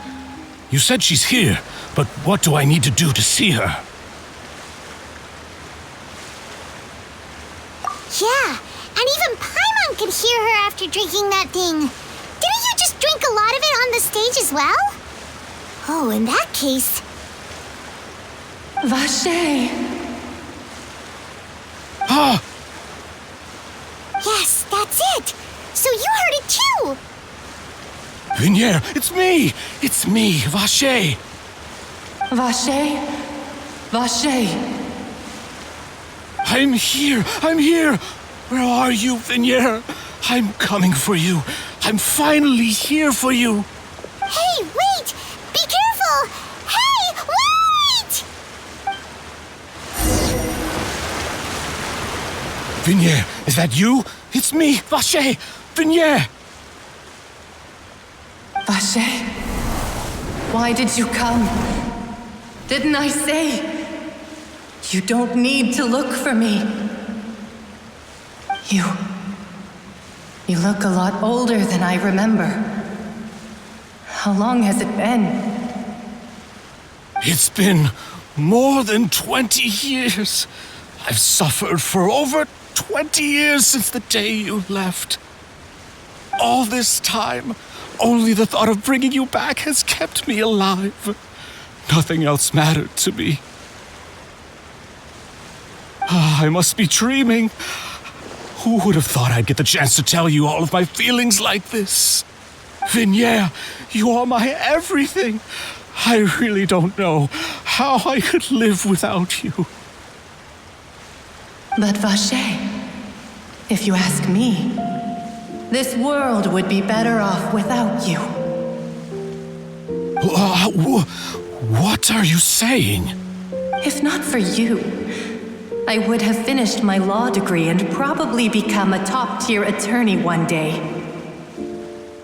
If not for you, I would have continued to pursue my love of the arts, and my works would have been displayed in the Palais Mermonia itself. If not for you, I would at least have been able to take care of my mother. And she would not have grown old and died alone, with nothing but the tears on her cheeks. It's all because of your selfishness, Vache. It's all because of you. Wait, you are not Vinier. Who are you? You're right. I am not Vinier. I am the sacrifices. Every woman who died by your hand, as our bodies dissolved, our consciousnesses flowed back to the primordial sea. Our thoughts circulated endlessly within the primordial sea, and we were no longer individuals, but we became one, just as streams of water come together in the sea. I'm Cressy. I'm Lemony. I'm Azine. The only one I am not is Vinier. Why? But then, where is Vinier? She doesn't want to see you anymore. Every tendril of her consciousness is avoiding you. This is what you get for your selfishness. Your selfishness robbed us of our lives and our futures. You said time and time again that you'd do any and everything for her. But did you ever consider whether she'd want to see you do the things that you did? If she would despise you for what you became?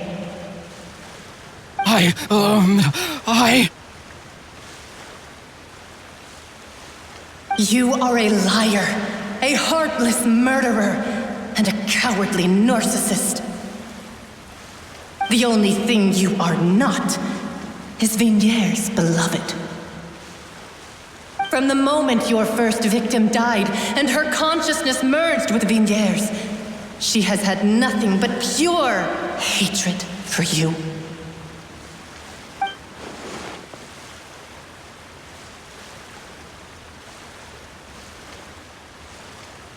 No!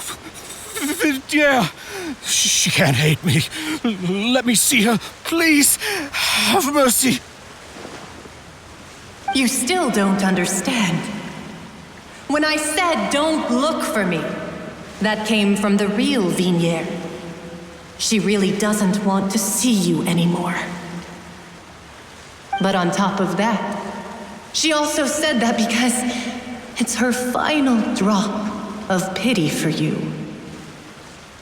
She said that because she knew that if you did come here, we will show no mercy to you. Vache. Vache? Vache? Vache. Vache. Vache. Vache. Drown.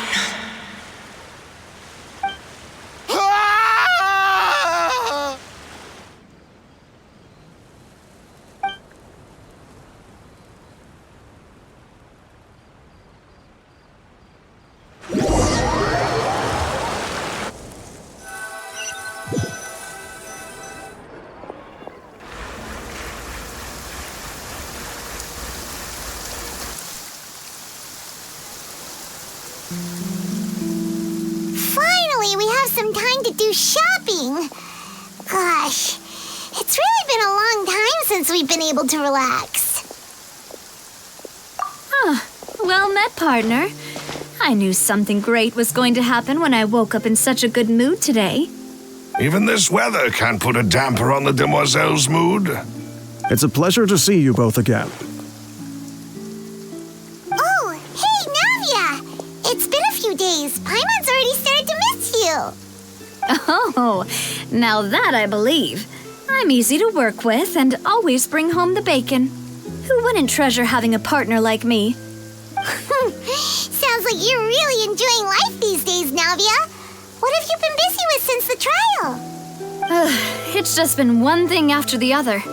I've been making non-stop trips between Poisson and the court since then. Everyone from Spina di Rosula organized a memorial for my father. We never held a memorial when he first died, since everyone knew that even if we held one back then, no one was going to come. This time, though, everyone in Poisson, and even many people from the court, all attended. So his name's definitely been cleared now. That's what we like to hear. It's been the dearest wish of Demoiselle all along. That blasted stubborn fool. I was right to put my faith in him. I'm so glad I didn't give up on the case all those years ago. Oh, by the way, I ran into Charlotte just after I left the memorial service. Well, maybe it'd be more accurate to say I knew she would be there, and there was no way she'd just let me go. Huh? So you know Charlotte too? The Charlotte? Journalist from the Steambird? Yeah, way back when I first became the president of the Spina di Rosula, she was all over me. Wouldn't take no for an answer. I believe the story was called The True Heart of Darkness, Secret Tales of the Yellow Rose. To be fair, though, it was a really flattering feature. So, we've been on pretty good terms ever since. She was trying to lean on our friendship to get me to do an exclusive piece on the serial disappearances case. Oh yeah, she told us about that. She's always been super interested in that case, so now her wish has finally come true too. Anyway, I told her to make sure that when she writes about you guys entering the opera house with the critical evidence, that you both sound really cool. Now that's another thing to look forward to. We trust Charlotte's skills with a pen for sure. Oh, and in other news, I also took Clarand out for a meal. Oh, are you two on better terms now? While you were investigating Vache's headquarters, Clarand gave testimony on my father's behalf. It was thanks to her that we were able to turn the tide. I wanted to thank her. I mean, there's also no point in being awkward all the time, so we took the chance to reconcile with each other. Oh, that's great. Paimon also thought Clarand wasn't actually a bad person. It's always good to have more friends. Anyway, now that the case has finally been solved, perhaps it will slowly begin to fade from the public consciousness. Oh, actually, there's still one last thing I need to do. What is it? I should pay a visit to my father's grave and tell him the truth of what happened, as well as how it all ended. And on top of that, just how much people still look up to him to this day. That includes me, too. Miss Navia. Indeed. We want to go too. We also think Callus is a really admirable person. Sure thing. I'd like you two to share the moment with me. After all, without you, there might not have been such a positive ending. And in that case, everyone, let's be off. Considering the recent weather, we'll be lucky if we can reach Poisson before dark. Yeah, you're right. It's been raining non-stop for a few days now.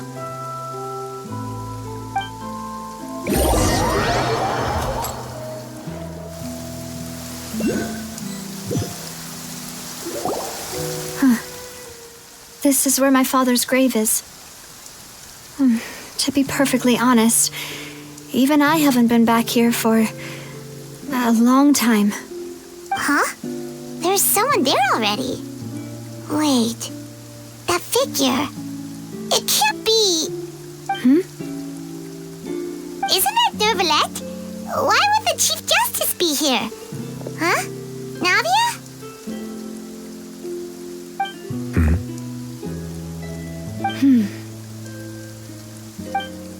My apologies. I should have asked before coming to pay my respects. Don't say that. Sorry about that. Oh, I was trying to say there's no need for you to apologize. I wanted to show my father how much I've grown, but still, I doubt I've grown to the point that even the Chief Justice would feel compelled to apologize to me over and over. In that case, I will stop apologizing for now. You really could use some pointers on understanding human emotions, Monsieur Neuvillette. In any case, why did you come to Poisson? Well, ever since that day, I've been turning a question over and over in my head. Just what is justice anyway? There was once a time when I didn't want to believe that there could be anything more important to humans than life itself. Oh, rather than that, it's probably more truthful to say I didn't believe humans were capable of resisting the most basic instinct of living things, that they could rebel against their own nature, or consider certain things to be more important than their own lives. Which is also why I didn't stop your father from beginning that fateful duel. I believed that a truly innocent man would never throw away his life like that. That there was nothing, should have been nothing more important than one's own continued survival. But Mr. Callus proved me utterly and decisively wrong. If not for his sacrifice, the serial disappearances case would have remained unsolved to this day. Mr. Callus made the choice he did for his daughter, for his associates, and for many people completely unrelated to him. And in the end, from a certain perspective, one could say that he did it all for the sake of justice. A justice that's higher than life itself. So, you asked me why I came here. I just wanted to say my apologies to Mr. Callis in person.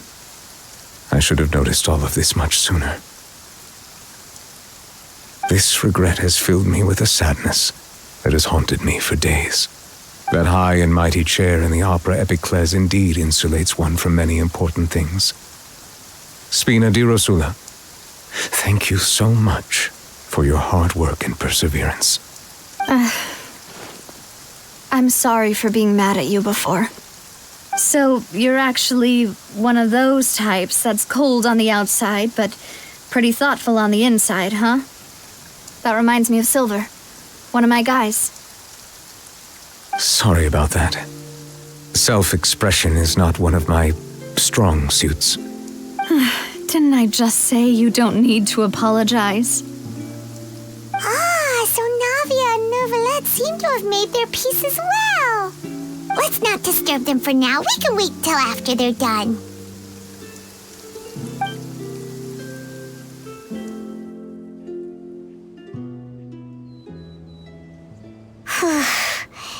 Paimon's never paid respects at someone's grave before. Did Paimon do anything rude there? Huh? Oh, Paimon didn't know that was a thing. But Paimon doesn't know what she would do if she can't fly. Oh no. Paimon hopes Miss Navia won't be too mad. Anyway, Neuvillette is still standing around there. It's not often that we can catch him alone like this, so why don't we go talk to him for a bit? If we can't talk to Lady Farina, we can at least talk to him, right?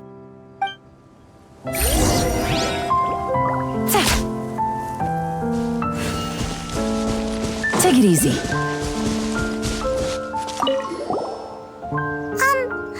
Paimon's really sorry, Navia, but Paimon did something pretty disrespectful just now. What are you saying, Paimon? I don't think I get it. Well, aren't you not supposed to fly around someone's grave? Huh? Who told you that? Hey, traveler! Why did you mess with Paimon again?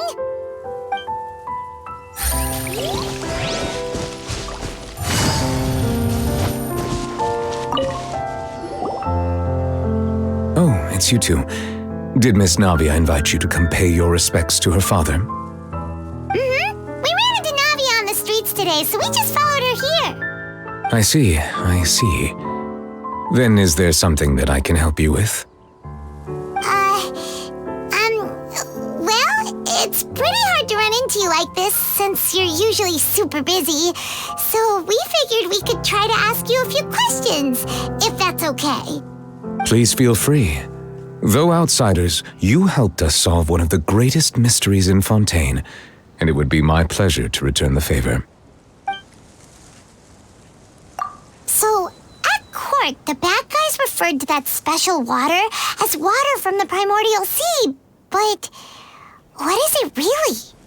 Truthfully, that name is already quite accurate. I can only surmise that Vacher and his ilk only learned of its nature and existence after extensive research. There used to be a special sea on the surface of this planet. The nature of its seawater was rather different from that of the sea we know today.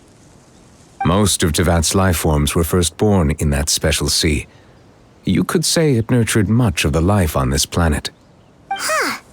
So it really was where everything began. It makes sense to call it primordial then. But today, the primordial sea no longer exists on the planet's surface. What Vacher discovered must have been some kind of special case, or a remnant from a truly ancient age. Huh. So that's how it is. Oh, you really know everything, Monsieur Neuvillette. But if that's the case, then why would people, at least people from Fontaine, dissolve in that kind of water?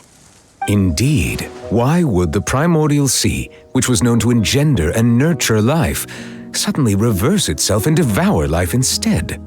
To be frank, that also doesn't match my understanding of this world and its laws. There must still be some unknown secrets around the people of this land. Is there anything else you'd like to ask me about? That the sea levels will rise and everyone will be dissolved in water, leaving Farina crying alone on her throne, but the sins of the people will be finally washed away for good. Does that appropriately summarize the version you've heard? That's right! It was Linny that told us back then. And that about covers all the main points. Yes, up to the present, I think we reached a point where we have no choice but to confront this prophecy directly. Rumors have it that this prophecy is rooted in the last words the former Hydro Archon left to the world before she passed away. A prophecy? Of the former Hydro Archon? Wow. This is the first time that we've ever heard of it. 2 parts of the prophecy have already proven correct. The rising sea levels and the ability of the people of Fontaine to be dissolved. We should be more vigilant and stay on the watch for further signs. Speaking of the prophecy, Farina has also always taken it quite seriously. Indeed, she has been collecting information and intelligence from across Tevat for this purpose. If the rumors were true, then perhaps this prophecy is the conundrum left to Farina by her predecessor. But with Farina being the way she is, can we really trust her to solve it? Is there anything else you'd like to ask me about? My apologies. My investigation has still not reached its conclusion. However, I still believe the judgment of the Oratrice was not rendered arbitrarily. Huh? But you also said you thought he was innocent. For many years, I have been quite aware that the Oratrice does not simply mechanically repeat the verdict that I give on each case. As a divinely created mechanism, the people's unified faith in the concept of justice is integrated into it. Not only can it produce the incredible power of indemnitium, but it likely also possesses other traits, such as self-awareness. Which is all to say, I have been prepared for a situation like this for a long time. Huh. So when Linny told us that he heard a human voice from the room where the Oratrice's core is stored... I was not aware such a thing had occurred. Perhaps that could serve to prove my conjecture. I will add that to the list of items to investigate. In any case, I am inclined to believe that the Oratrice does have a methodology all its own. We just do not have enough information. Based on Farina's reaction, I doubt even she had any idea what was going on. She managed to bluff her way through it, though, with her time-tested twin tricks of bravado and drama. While we do intend to get to the bottom of this, for now, we regret to say that the Fatui Harbinger will just have to bide his time in the fortress of Meripede.